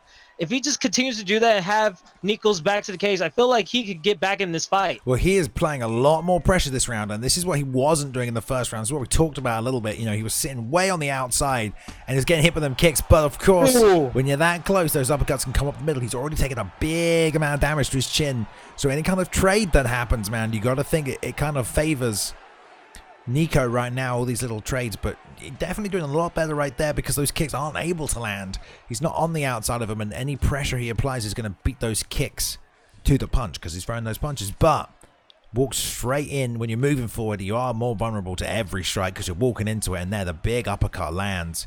And there, nice little takedown. We're back on top. Nico, and he's back in this crucifix position right here, and this could be the end of the fight if Spray cannot find a way out of it. Nice deny right there. There's 1, 2. Another deny, 3. Another deny right there, trapped it. And tries to roll, double roll through, 4, 5. And here we go. This is it right here. 6 and 7 is going to be the end. One more deny. And man, Nico on top. Beautiful work. I think we're not going to see the rest of it right there. And that's why Nico Goat is now 3-0, man. Great patient striking on the feet. Was getting pieced apart a little bit as soon as he was. Managed to land a nice little uppercut on the inside and then straight back to the mat, man. No messing around. No funny business. Nico 3-0 right here. Dominant with, you know, GSP on top in crucifix. I mean, that's the best position to be with any fighter in that welterweight division, really. GSP on top in crucifix. I mean, the stat advantage you have over any opponent there is unbelievable. And if you can control that position, you can win the fight, you know, 9 times out of 10. Yeah, absolutely. I mean, 9 times out of 10, especially in that crucifix, and you're denying all those transitions. I mean, it's perfect for your game plan. I mean, it just didn't seem Madeline was comfortable in the ground game from the get-go. He tried to deny. He got a nice denial over the ankle pick takedown, but then after that, he wasn't able to get anything standing up, and it was just a matter of time, especially with the crucifix. It just seemed like he panicked too much. He tried to do the first move, and he always get rejected. And then the second time what happened, and the third time what happened, it just seemed like as soon as he got in that crucifix, it was a done deal from the get-go. I mean, it's one of those situations where, like, you know, if you know you don't like that position and you never want to go there. Whenever you're training, whenever you're playing ranked, you do everything you can to stay out of that position. But because all you do is try and stay out of that position, you never learn really the best way to get out of it. You never learn different methods if they're stopping your first escape. You know, if you're stuck in half guard, you go to your go-to first escape. If they stop that, you go to your second one. You go to your third one. You have multiple routes out of a situation. But if you do everything you can to avoid a position, and then you get to a high-level opponent and you can't get out of it, especially in the ESFL, because in ranked, it's like, okay, I lost to that guy in Crucifix, next fight. In the ESFL, if you get put in Crucifix, you know, that's a number next to your name, gone forever. You know, you don't get that fight back. You move down a ranking and you lose that 1 to a 2, or you lose that 0. Unless you have a friend or a training camp where you can go, hey guys, put me in Crucifix and just help me get out of it. Let me practice ways to get out of it. You know, that's the kind of thing you got to do. You know, you got to sit down, you got to go through that position and work out ways to get out of it. Because if you're not doing that, these guys every day are in here crucifixing people every single day. And if you only get put in a crucifix once a week because you do everything you can to avoid it, then of course you're not going to be in a good spot when you go put down there. You've got to go and practice that position. Just get someone to put you in a crucifix over and over again until you figure your way out of that situation. Absolutely. Like the amount of times you like doing your fight camp, like go in the lab and start working on your weaknesses. That's how you get to be a better fighter. Just working on your weaknesses, putting yourself in uncomfortable situations and learning from it, and just talking to other people, getting some tips, getting some tricks, and trying to find the best way that's comfortable for you. That's the only way you could be a better fighter. Yeah. To your benefit, but you need to learn your weaknesses. Of course. Right, we're moving up the main card right now. We've had Goryson and Poseidon, Nico go, and now moving up right here to Papa Doc, Mr. 5-3, taking on Colton Moccasin right here. And man, we're just getting up and up this card in terms of the quality of these fights and these fighters, man. We're getting some of the best in the world on PS4 right now. Papa Doc, always a good competitor, showing up again right here tonight, taking on Colton Moccasin, who's only dropped 2 so far this season, 4-2, but dropped 2 to the best right here. And they're picking these fighters well away. It's going to be good. Are we feeling a Jorge Masvidal pick tonight after that performance? You better see a flying knee. I want to see nothing but flying knees. I don't want to see no jabs, no leg kicks, no nothing. Only flying knees, and we're going Masvidal. This is my only demand. Does he even have a flying knee in this game? Like, I don't know if he does. Oh, he better. There better be a patch in this game that says nothing but flying knees. I don't think he has a flying knee. I'm not going to lie. Papa Doc right now, number 7 in the world on PlayStation 4. And yeah, man, he's going to try and corral the on-swell of Colton Moccasin right here, who I don't know if he's broken into the top 10 yet. I think this is it's a little out of date. I'm gonna rank him number 15 right now. We're gonna rank him number 15 off the top. I'm making him 15. This is what's happening. Balin, did you see that win total? 41 wins to 6 in the head-to-head. So it'd be really interesting. But again, it was for Jorge Masvidal, who was on that side. Oh, I think that was Colton. Interesting. 41 wins to Papa Doc 6, or it could be the other way. I could be wrong. Well, you know, we've seen it happen, and it plays out again and again, but we've also seen it in the ESFL, man. What is that, like 1 in 4 chance? 25% of the time, give or take, you do win, and you know how you've won before, so that's what you're going to do this time. You know, there's no playing around. We'll see, man. We'll see. It's a big stage. Also, in our previous fight cards, we've seen high like head-to-head numbers be very lopsided, and then the opposite happens in the ESFL. So there is a precedent where anything is possible in this octagon right here when the bright lights and everybody's watching. So it's going to be really interesting what plays out. Yeah, we don't know the last time they fought or if those fights happened, you know, 3 seasons ago, you know, like maybe they used to train together and now they don't. Like maybe they're both growing a lot. We don't know. What we do know is we're going to find it out as they're going to touch him up. As moving up this main card right here, we've got Colton Moccasin taking on Papa Doc. Papa Doc in the red, Colton in the blue. Okay, so it was Papa Doc that had a head. Okay, so actually in the phone booth right here, trying to switch up the levels. I love the uppercuts that Till is doing right here. But right now, taking a little pressure. You see the skill level rise up those moments, and a nice takedown by Papa Doc right here, Balin.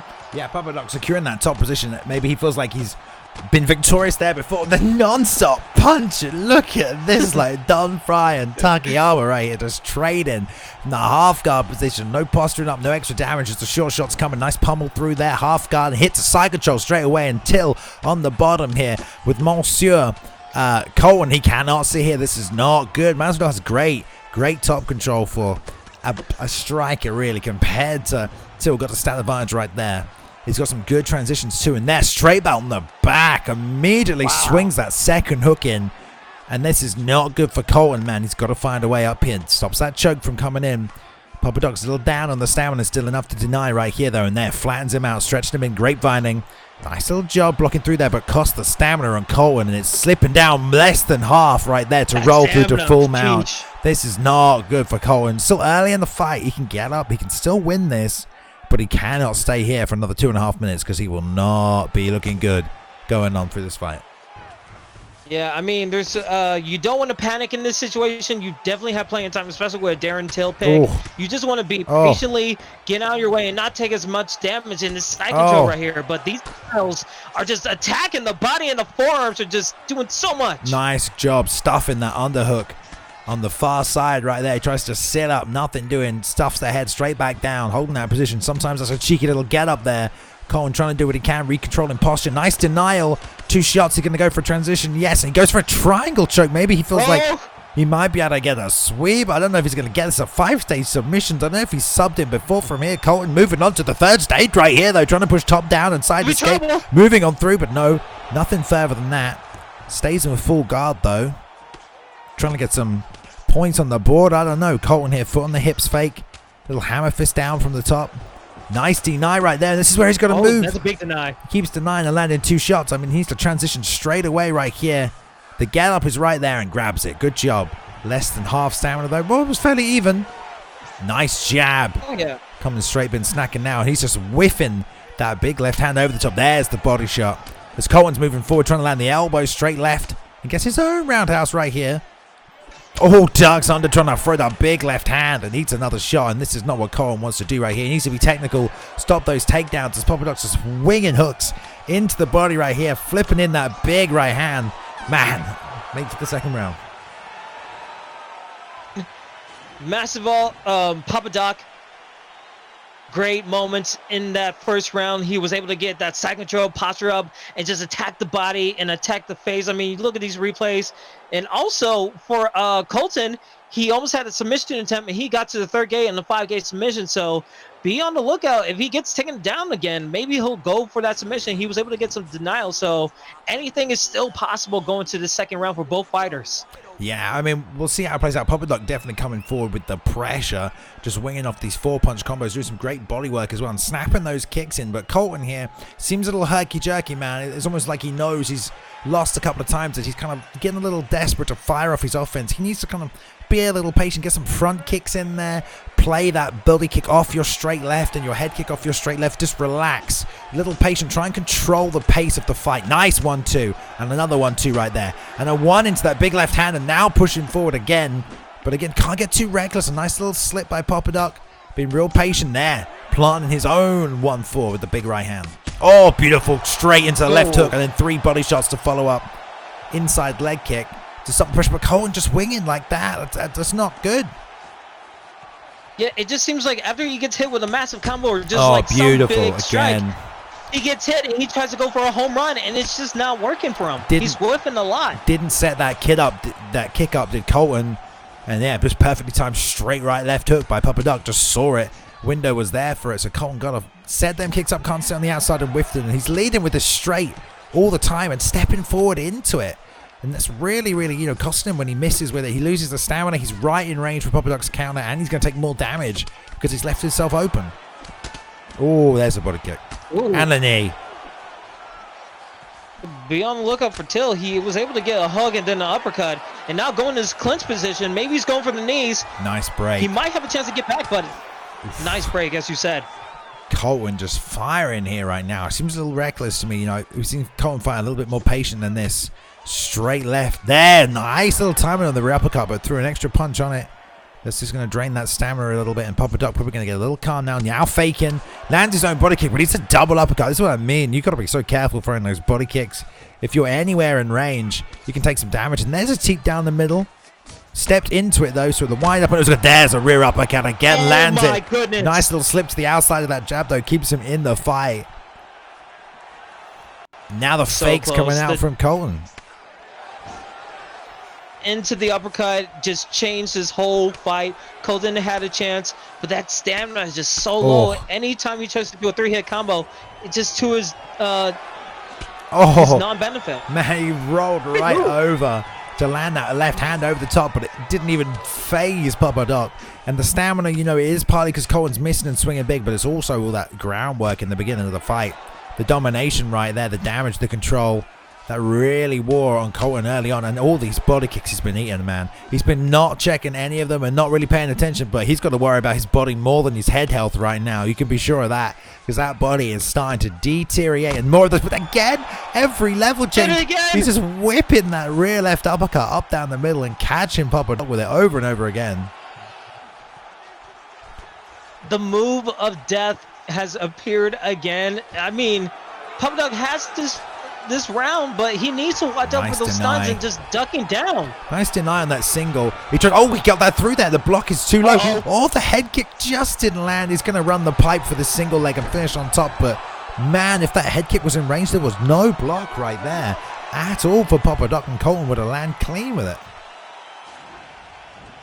Just the slimmest of chances, the slimmest of errors could be like a huge domino effect going to this third round. We just saw some crazy stuff, and now we're just going to straight jump into the third round. Here we go. Oh man, Colton's just winging that big left hand from way on the outside. Papa Doc too good not to see that. Pull counter straight left, lead uppercut just popping in there, but Papa Doc knows the stamina. Yeah, kicks. The stamina is so low right now for Colton. He can't. Gotta watch out for the uppercut. The uppercut's coming.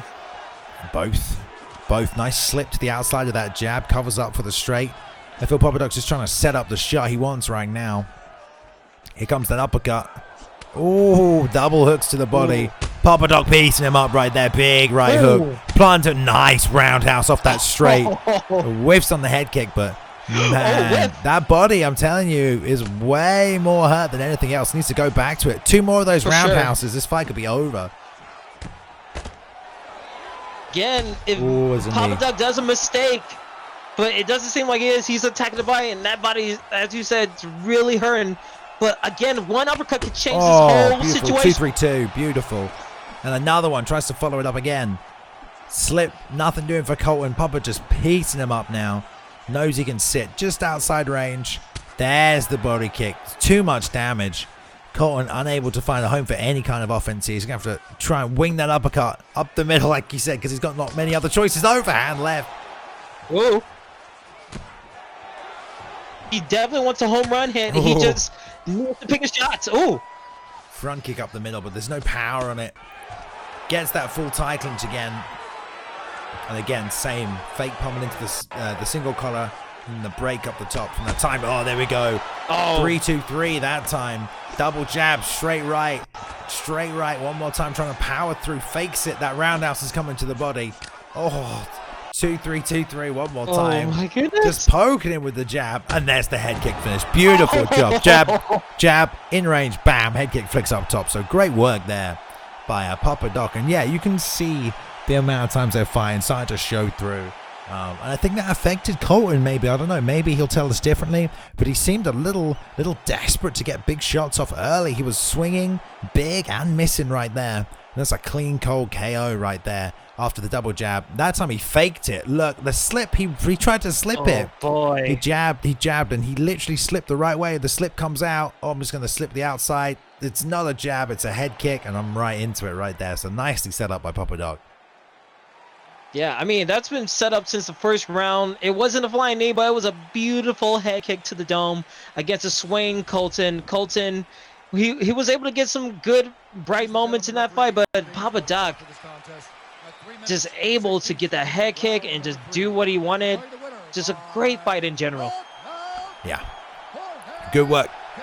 And there we go. Papa Doc showing why he's number 7 in the world right now. Moving up to 5 and 6 and 3. 6 and 3 this season, I do believe. And Colton's 4 and 3, yes. Colton's 4 and 3. Papa Doc 6 and 3. Not a bad record to have in the ESFL Season 2. I mean, you can beat 6 of these competitors and drop 3. There's a lot of people out there that'll take a fight off you. And Papa Doc proving that, man, trying to make his way back up to fight for that title again. Former champion, I do believe, and he probably wants it back right there. But the Jorge Masvidal pick tonight in memory of such a good weekend of fights, of course. No flying knees, though, bud. No flying knees this time. But hey, I mean, that head kick was just as beautiful. I mean, Amanda Nunes had a heck of a head kick. Play about that amazing headshot that you did. Wait, whose headshot? Wait, what? Amanda Nunes, when she got the head kick against Holly Holm. Yeah, well, you could tell, like, you know, great thing about Nunes, whenever she hit someone and they felt what is evident to be her power, they start to fake. So you could see as Holly was coming in there, she just threw out that she faked the right, which caused Holly to then bail on her strike. You know, she loaded that left hand, bailed on it as Nunes faked, and because she bailed and was off timing, she threw that lead leg oblique kick, and then yeah, she just saw it. There was no recovery. She was off stance, crossed her feet over and ate that head kick. So yes, Amanda Nunes, you always see her, she'll fake and people just flinch. They just flinched. So Holly stepped in and she just flinched and she was off balance. She threw the lead leg and got clipped. So that was really good. Yeah, if you want my breakdown on that, I mean, I could do that. I could play by play on that footage if you want, but it was the fakes of Nunes. Go watch any Amanda Nunes fight. You know, after she's hit them a couple of times, you watch, everybody flinches. She lifts her hands up and people just flinch, you know, and then she'll come back straight in right away. So she's really good at that. I would love to like hear you do a little bit of play by play and a little analysis on like all these fights, because it just seems like there's so little details that like not many people like sees throughout a fight. You really need to slow down, go by like move by move. So just that pure analysis is always very key. But like going to very key things, we got our last 2 fights coming up in the ESFL, Balin. Oh, do you have links for them? Because I don't. I don't, but hopefully fairly soon. Gonna send in live notifications. Hopefully they'll. There we go. Advaita, of course, coming in hot. Not up yet. Okay, right. Okay, we're gonna wait for these last couple of fights to go up. Coming up for the rest of the fight, we only got 2 fights left here, guys. It's been a heck of a card so far this evening. We've got Advaita X taking on Borashina. Borashina 2-1 right now, trying to get a win, take it to 3, taking on the vet Advaita, who's 5-5 right now. I mean, he went on some crazy winning streaks and crazy losing streaks this season. Back on the even spread, 5-5, trying to keep that keel against Borashina, who wants that 3-1, and that might be a potential matchup right there for Papa Doc or for Nico. 3-0 Nico versus 3-1 Borashina. If he can get this win, I'd like to see that, but he's got to get through Advaita tonight. And like you said, it's a bantamweight. We've never seen Advaita at bantamweight. What if he picks Bruce Lee or something crazy? We don't know what's going to happen. A lot of interesting things are in play. I mean, both guys are coming off a skid of just unfortunate results. I mean, Borashita coming off a loss from Papa Doc that we just seen in our last fight. You know how great of a competitor he is. Then Avita X losing to Bartholomew, who is now 4-0. I mean, so Avita X has fought the best out of the best in the PS4 side. So both of these guys coming ahead, trying to get another victory in the bantamweight division that leads up a whole bunch of options and opportunities. I mean, this is going to be a heck of a fight when we get to it, or when it pops up. So I'm very much excited. I don't know if we are going to get to it. I think we're hearing from the people that Aaron may not be here this evening. So Advaita might not be here. So we might have to jump to that main event if it's ready. Trying to get as many fights in as we can this evening. But right. I don't think I don't think that we're going to get our co-main event, unfortunately, guys. My goodness. What are we going to do? Enough. Do people want Advaita at bantamweight? I really hoped he was going to pick TJ Dillashaw. I feel like that would be a great guy for him, but people want it's to be to be determined in a future PS4 card. There we go. Today. There we go. Right, well then we're going to have to jump straight to our main event. I don't know if Mr. Edparker and UniBot want to get themselves ready for this fight. I know many people are ready for it. Yeah, this is a contenders match, right? It's a rematch. I think Edparker has the title, but I think since UniBot has lost their previous matchup from the last PS4 card, I feel like it's a contendership shot for him to get back into a title fight. If that makes sense. No, that doesn't make any sense at all.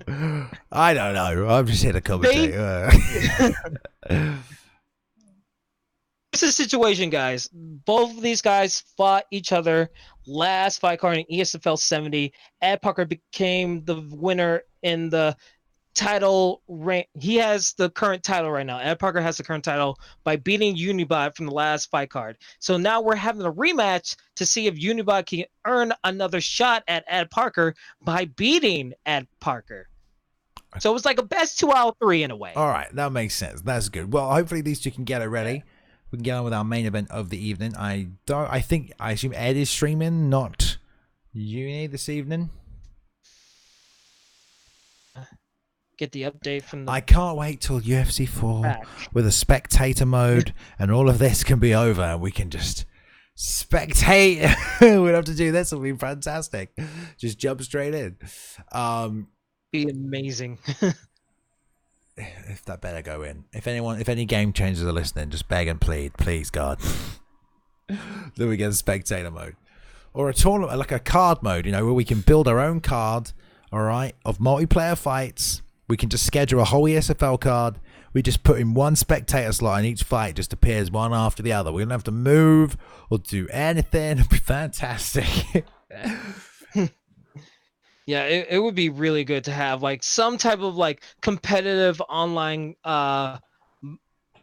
options for UFC 4. I feel like the community wants it, everybody wants it. It'd be really helpful for like all of us in the community. And I'm getting some word in the back that Uni has been calling Ed, but Ed hasn't really responded. So we're still keeping an update on trying to see if we'll get this fight going. But that's our update as far as we know, keeping us all good in the backstage. It is possible that Ed fell asleep, which would be kind of very true.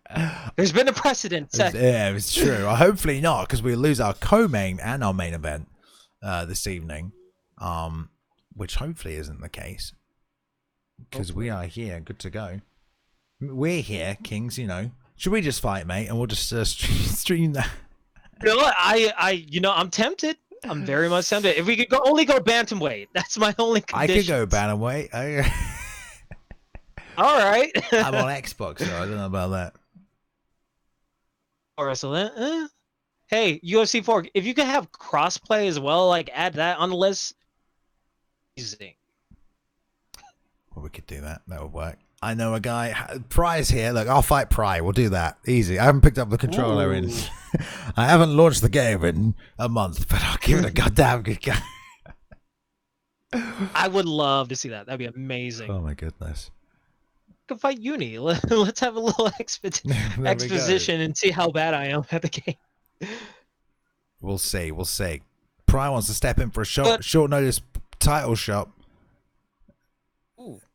We'll see what happens. I'm just reading the Twitch chat right now. Right. What's up, guys? How you feeling? There we go. What do you guys think? What is going on, Madi, right now? We have no co-main event or main event this evening, so there we go. Hopefully, Ed shows up or something else goes down. Hopefully. I'm the one who deserves it. E. Gonzalez says that. I don't think E. Gonzalez is competing right now. I don't think that's true. I don't think he is. No. I think he's I was joking. God damn it, Hoodie. Mr. Pride, don't you say this to us. Don't tease us like that. All right. Well, we are reaching out to Ed right now. Ed fell asleep watching Netflix. Right. Brilliant. I bet with Stranger Things, it's been a great show. Great season so far. Oh. Yeah. I haven't started. I have not had the time. I'm not going to lie. I have not had the time. Very good. Oh my goodness. Maybe after tonight, man. I'll fall asleep after 10 minutes. I'll just be like, okay, I need to put 10 minutes on, I'll fall asleep. No worries.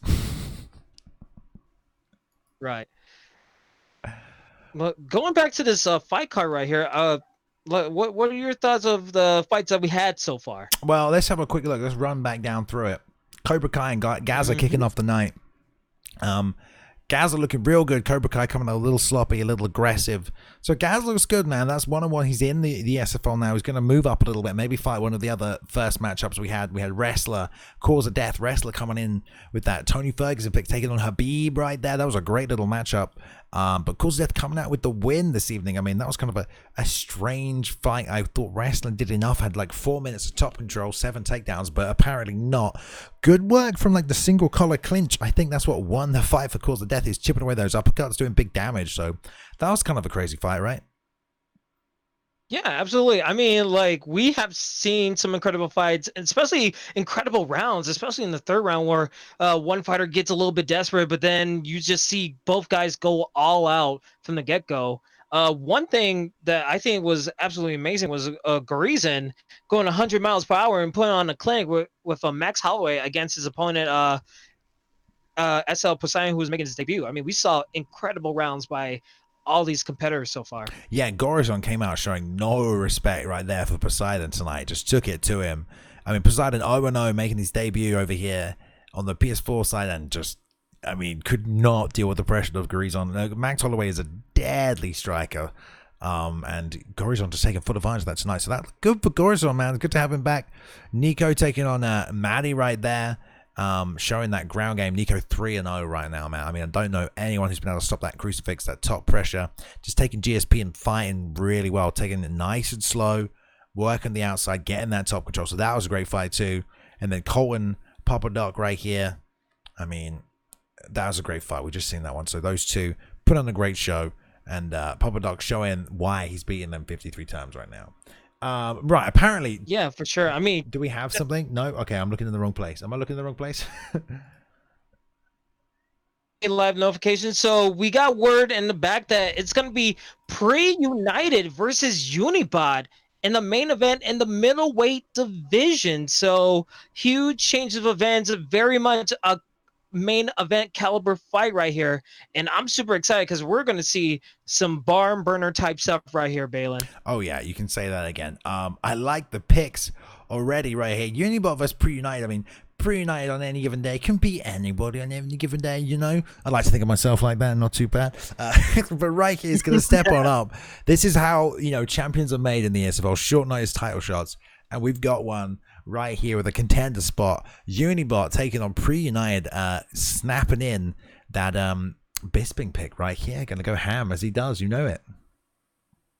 Yeah, absolutely. It seems like pre-United might not be going for a Bisping pick, but Michael Bisping, very much one of my main picks going into the middleweight division. He has the stamina, he has the striking, he's able to hold his weight in the octagon. So it'd be really interesting to see where both guys go with the Michael Bisping pick. Yeah. I mean, like, we'll probably, this is a 5-round fight, or at least it should be. So it could be very slow, could be very methodical, or they could both just come out and go crazy at each other. The win percentage there, 51-25. So pre-United has won this matchup before, and it's going to give them some confidence, I'm sure, going into this right now.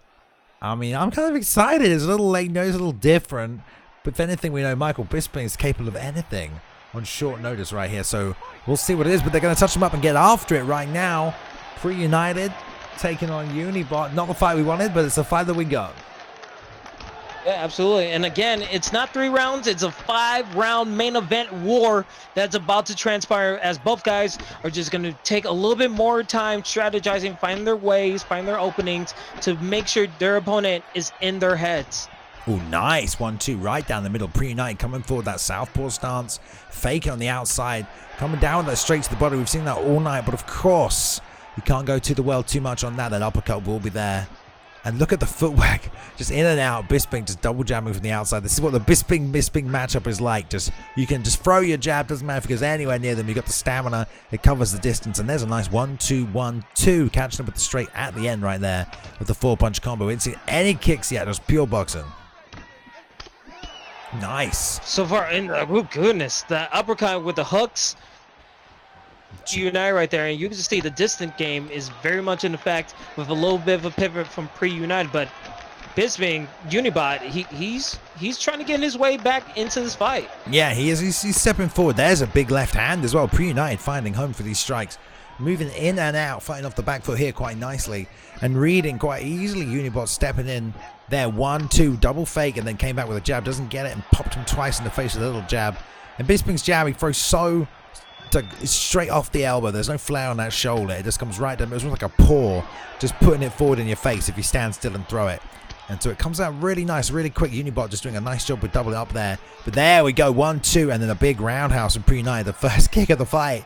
3 minutes in, deep kick misses that front leg, and the little lunge back out of the range right there. A switch knee to the body after a nice straight, but double hooks return right there. So UniBot getting some damage of his own off to the body and getting up underneath that hook over the top.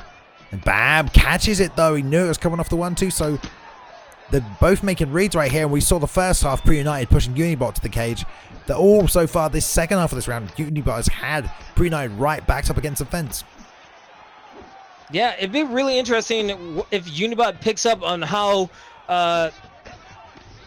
it's just swaying down low. I mean, if he gets hit with an uppercut while he's swaying down low, or just preemptively pivots when he feels like he's in danger, I feel like UniBot could finally find the uppercut or maybe a head kick to just put on some damage against pre-United right here. Yeah, it's straights to the body are working nicely for both fighters right here. And that 1-4, big knees to the body from pre-United, nice straights. He steps out as well, but a slip off to the side catches him with his own straight. There, the roundhouse. Really, the kicks are doing the big damage right now from both guys. And there's another straight to the body. Ooh, beautiful jab. Rear hand came back. But pre-United had a hook to answer for him, and the head kick's bouncing off. There's a 2-3 up top right there. Nice work on a slip straight, and another right hand trying to land too. Good work, man. Turning it up was UniBot towards the end of that round.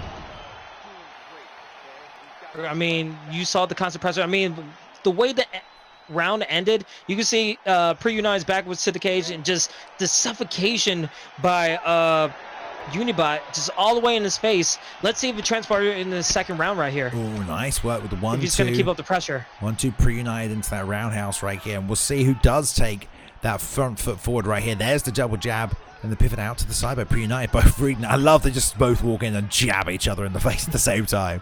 The same thing. There's the slip straight, man. Really nicely timed right there. And again, pre-United trying to get forward, land the offense. But the footwork on Bisping is really good, really underrated. They're both just slipping outside. There's a straight, though. And a straight to the body. And a straight return right there. Same techniques landing for both fighters here. 1-2-3. Block. The uppercut misses. And that's the little moments they're going to start changing. Who takes over in the stamina department? There's a nice lunge, though, to get out of the way of that hook. And there's a nice roundhouse. Lands that. And the uppercut to the body coming in tight. But the straight run over the top. And another roundhouse right here. Just been a bunch of combos landing for both guys. UniBot still keeping on that pressure, but knows when to back up. Knows this is a 5-round fight. He has Michael Bisping. He could use all his stamina, go for these jabs. But once his back is to the cage, he's in defensive mode, trying to move around and find some space where he could attack and win some of these trades right here. But he needs to watch out for that body kick. Yeah, exactly, Kingston, man. Pre-United is sneaking that in over and over again, and he's got to be careful, man. It's a big weapon for pre-United in this fight. Bisping not a lot of power, but those body kicks will just add up over and over again. Obviously, he's in southpaw, so that liver shot's working for him even more. But UniBot's got him right against the cage here, just landing 3 or 4 shots clean to the face right here, right in the end of those techniques. The 1-1-2, and he's just shelling up right now as pre-United. No head movement this time. 1-2, and then boom, lead leg kick. Lead body kick. Excuse me, but there's a liver shot again, and the knee. Oh, man. And you can see the perfect punishes by UniBot when he was able to make pre-United with that body kick. But again, in this clinch attempt, it changes the whole game while pre-United is just trying to go for these knees right here. But UniBot able to get out of this situation. Yeah, gets out. Doing a great job from southpaw right now. UniBot trying to find a home for his own offense, but he's kind of on the back foot right now. Pre-United using this pressure, this damage he's done to the body. Sort of turning up a little bit. Both men just preemptively trying to slip that straight right or straight left and fire off their own straight right down the middle. I like pre-United going for the 2-1, and there's a nice little head kick flicking up right there, just out of range for that big right hook. UniBot loading up a little bit right now on these hooks, just planting his feet, not trying to catch him on the end. There's a nice 1-2 lead uppercut, catching him there, but there's a slip straight again. Trying to open up that body kick as well. You can see the steady climb by both competitors of where they're going with their strikes. I mean, you saw a head kick, you seen a whiff, you saw hooks, just great damages by all being set up, by just being a little bit unpredictable with their timing. It's all about the timing when you go in these long fights. Yes, I agree. Sorry, I was yawning. It's late. It's totally fine. Yeah, that body kick though. Right here, just we're seeing a little. Sheesh. We're seeing a little flashing right now on UniBot, man, which is kind of, going to play in his mind. He knows he can't keep backing up, because if he's backing up, those body kicks are going to catch unless he gets all the way out. But Pre-Night doing a good job of closing that distance before he throws that body kick. So Uni's either got to make a conscious adjustment to get those hands down low and start blocking his midsection to catch them kicks, because he keeps getting flicked and caught on the outside. The forward pressure is going to be another way to stop those kicks. Just come right at Pre-United, give him no space to land those body kicks, and yet land that big right hand that he's trying to land earlier but wasn't landing. Beautiful 2-3 coming up top. That's one of his best combos, been landing that all night. Jabs up high, comes down with the 2, comes back up with the 3, so that's real nice. But there's a slip straight, and again UniBot's forced to back up, head health flashing, and this is where Pre-Night could come forward and start trying to land those kicks back to the body.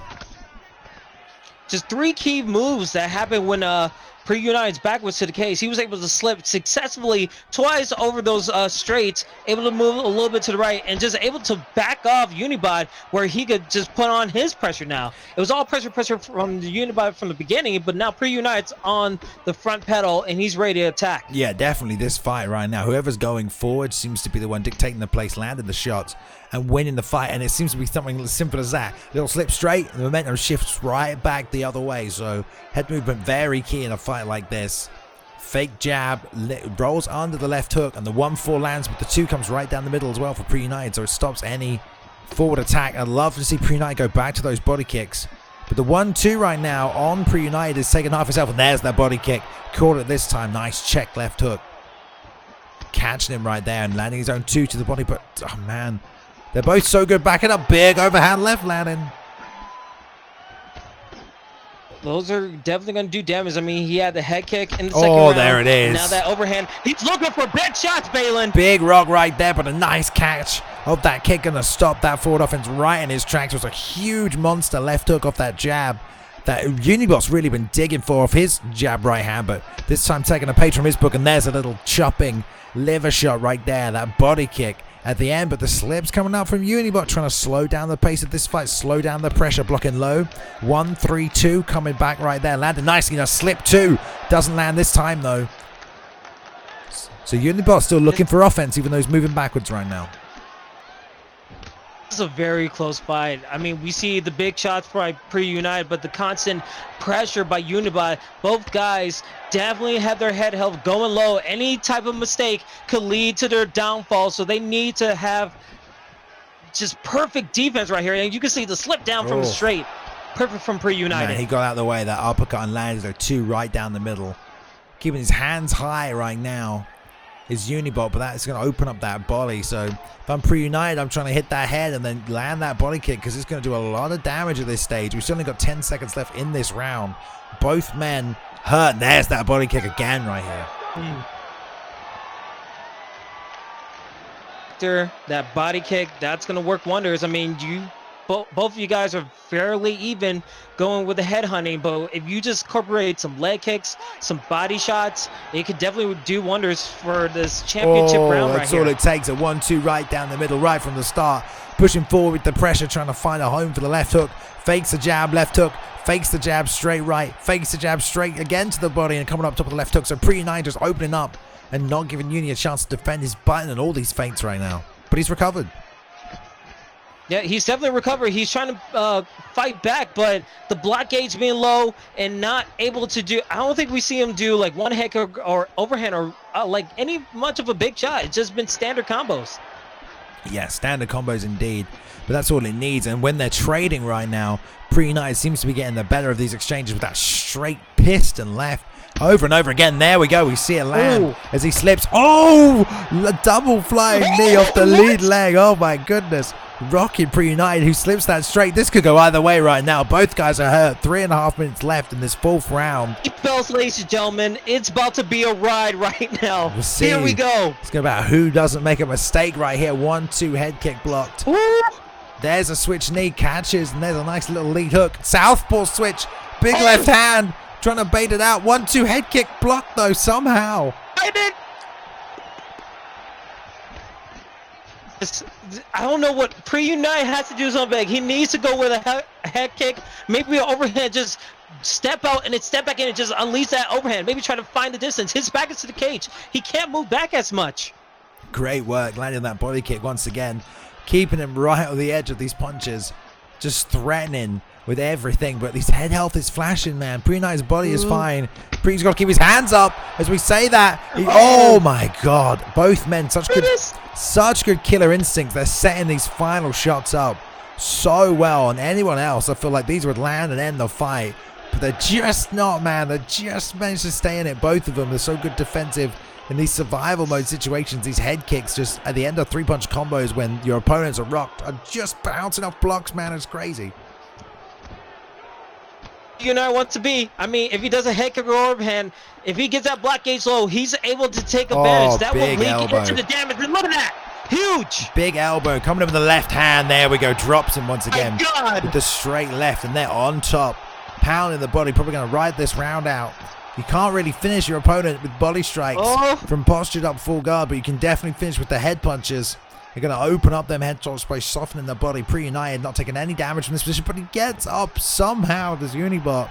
30 seconds left in this round. Pre-United going to walk forward and just swing hooks, man.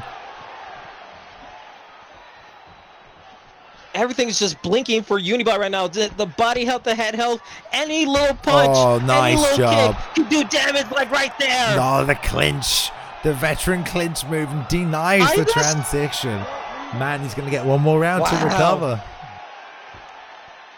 This is our main event. This is a heck of a main event right here. I mean, we had something different, but this is surely a main event 5-round fight right here, guys. Yeah. Are you not entertained? For sure, Pre-United showing up. Look at the labored pace of UniBot, man. He's hurt. He's crippled. He thought he was fighting Ed. He's got Pre-United instead, who's coming at him still in this 5th round. Throwing the kitchen sink at him. And trying to outwork him here. Oh, he lands an uppercut! And a jab! And the body kick lands. If that was a head kick, it might have not landed. But, oh, man, there's the knee. Straight, he has to go down low right here. Too much damage. Straight up top of the lead hook. A bow and no follow-up, though, for the finish. There's a big left hook. Surely now. Surely now. Pre-United, I mean, could try and finish this fight, deciding not to. Cheeky left hand straight to the body, using the jab to pour him out. Oh my God! What? Oh my God! Hey! What? Oh my God! Do not toy, man. You can't do that. Oh my God! I'm not entertained. I wish I could see Twitch main chat. Event. I wish I could see Twitch chat right now. Oh my God, lead flying knee. Oh, he's out cold instantly. What is life right now? UniBot What? Pulls it out, man. Poor Pre-United. Thought he was going to get a title shot. Bam. Oh my God. Caught him level changing. The suspicion that he was going to do a flying knee. Oh my God. Level changing for the jab to the body, man. Oh, dude. Crazy. Insane. Well, props right there to UniBot, man, for winning in the 5th round via knockout with the lead flying knee back to the cage, all blinking, dropped 3 times in a row. Gets up like, I ain't done yet. You can keep taunting me. I'm going to throw this flying knee. And knocks Pre-United out cold in the 5th round. Absolutely insane. Flying knees, we got those. What was that, like 10 seconds left in the final round? Yeah, I think so. Like, what? He was on his last legs. And then Pre-Unite was like, you know what? I'm not going to finish the fight. I'm going to let him survive. Yeah, because the flying knee's going to come out. Why would you? rematch. I want this. Like, can we just have like 5 more fights like these? Because that is the fight of the year. That's fight of the season Oh 2. That my was God. incredible. That was really, really good. I mean, that was insane. Pre is a very, very cocky individual. I just had to check Twitch chat real quick right there to see what your guys' reaction were. Oh my goodness, a lot of LMFAOs coming out right there. Absolutely insane. Oh my God, well, what a way to end a fantastic night of fights right there. Not the main event we wanted, but just goes to show these guys at the top and all these competitors can put on a fight, you know, get some great matchups. And right there, Pre-United and UniBot just showcasing their talents to the masses, entertaining everyone on a Sunday night at the end of International Fight Week. So props to both those men for such an entertaining fight, honestly. Absolutely. We told you guys from the beginning of this broadcast that we saved the best for last, and they absolutely delivered. What a spectacular fight week, fight night, fight everything. That was just amazing, Balin. Incredible stuff. Fantastic fight. Unlucky to Pre-United as well. Showing up on short notice. He was so close. He had it in the palm of his hand. Oh man. Wonderful. Well, there we go. That would be ESFL 72, a wrap in the books right there. So thank you everyone for tuning in. We hope you enjoyed yourselves. A great night of fights again as usual, and we hope you still enjoy watching and playing UFC 3, UFC 4 around the corner at some point in the future. We don't know then. But until then, obviously, there are no other MMA games out there, Kings. So no one's going to stop playing UFC 3 because there's nothing else you can play, give you the same experience, you know? We're all going to be playing this game. We're all going to be part of this community. Like, this is our home. We have to be where the home, our hearts is where the home's at. And I can't wait to see what the future has in store for us. Because that, I mean, sheesh. If that's a fight of the indication of like what's in the future, my goodness. There we go. Well, thank you everyone for joining in. Appreciate it. Hope you had a great weekend. Happy 4th of July, belated, even from me, an Englishman. I hope you guys enjoyed yourselves and had a lovely time if you celebrated that. If not, I hope you had a good weekend anyway. But we will be back, I think next week, or we might be going bi-weekly. So make sure if you want to know the latest ESFL news and when the card's happening, what times and who's fighting, you're in the Discord or you're following on the social media. All the information and updates get posted in there. If you want to sign up, you can sign up in the Discord as well. So make sure to check. We'll let you know if it's going to be bi-weekly and if there'll be a card next week or if there'll be one later on. So just stay tuned, keep watching, and we'll let you know. Thank you so much, Kingsley, for tonight, for your services, sir. Thank you. Yeah, it's been an honor to always be in the booth with you, to be with you guys in the Twitch chat and in the YouTube chat. I love all of you guys. I love doing this. So definitely see you guys next time. There we go. Right, everyone. Take care. Enjoy the rest of your weekends if you have them. And we will see you next time for ESFL 73. Have a lovely night, everybody.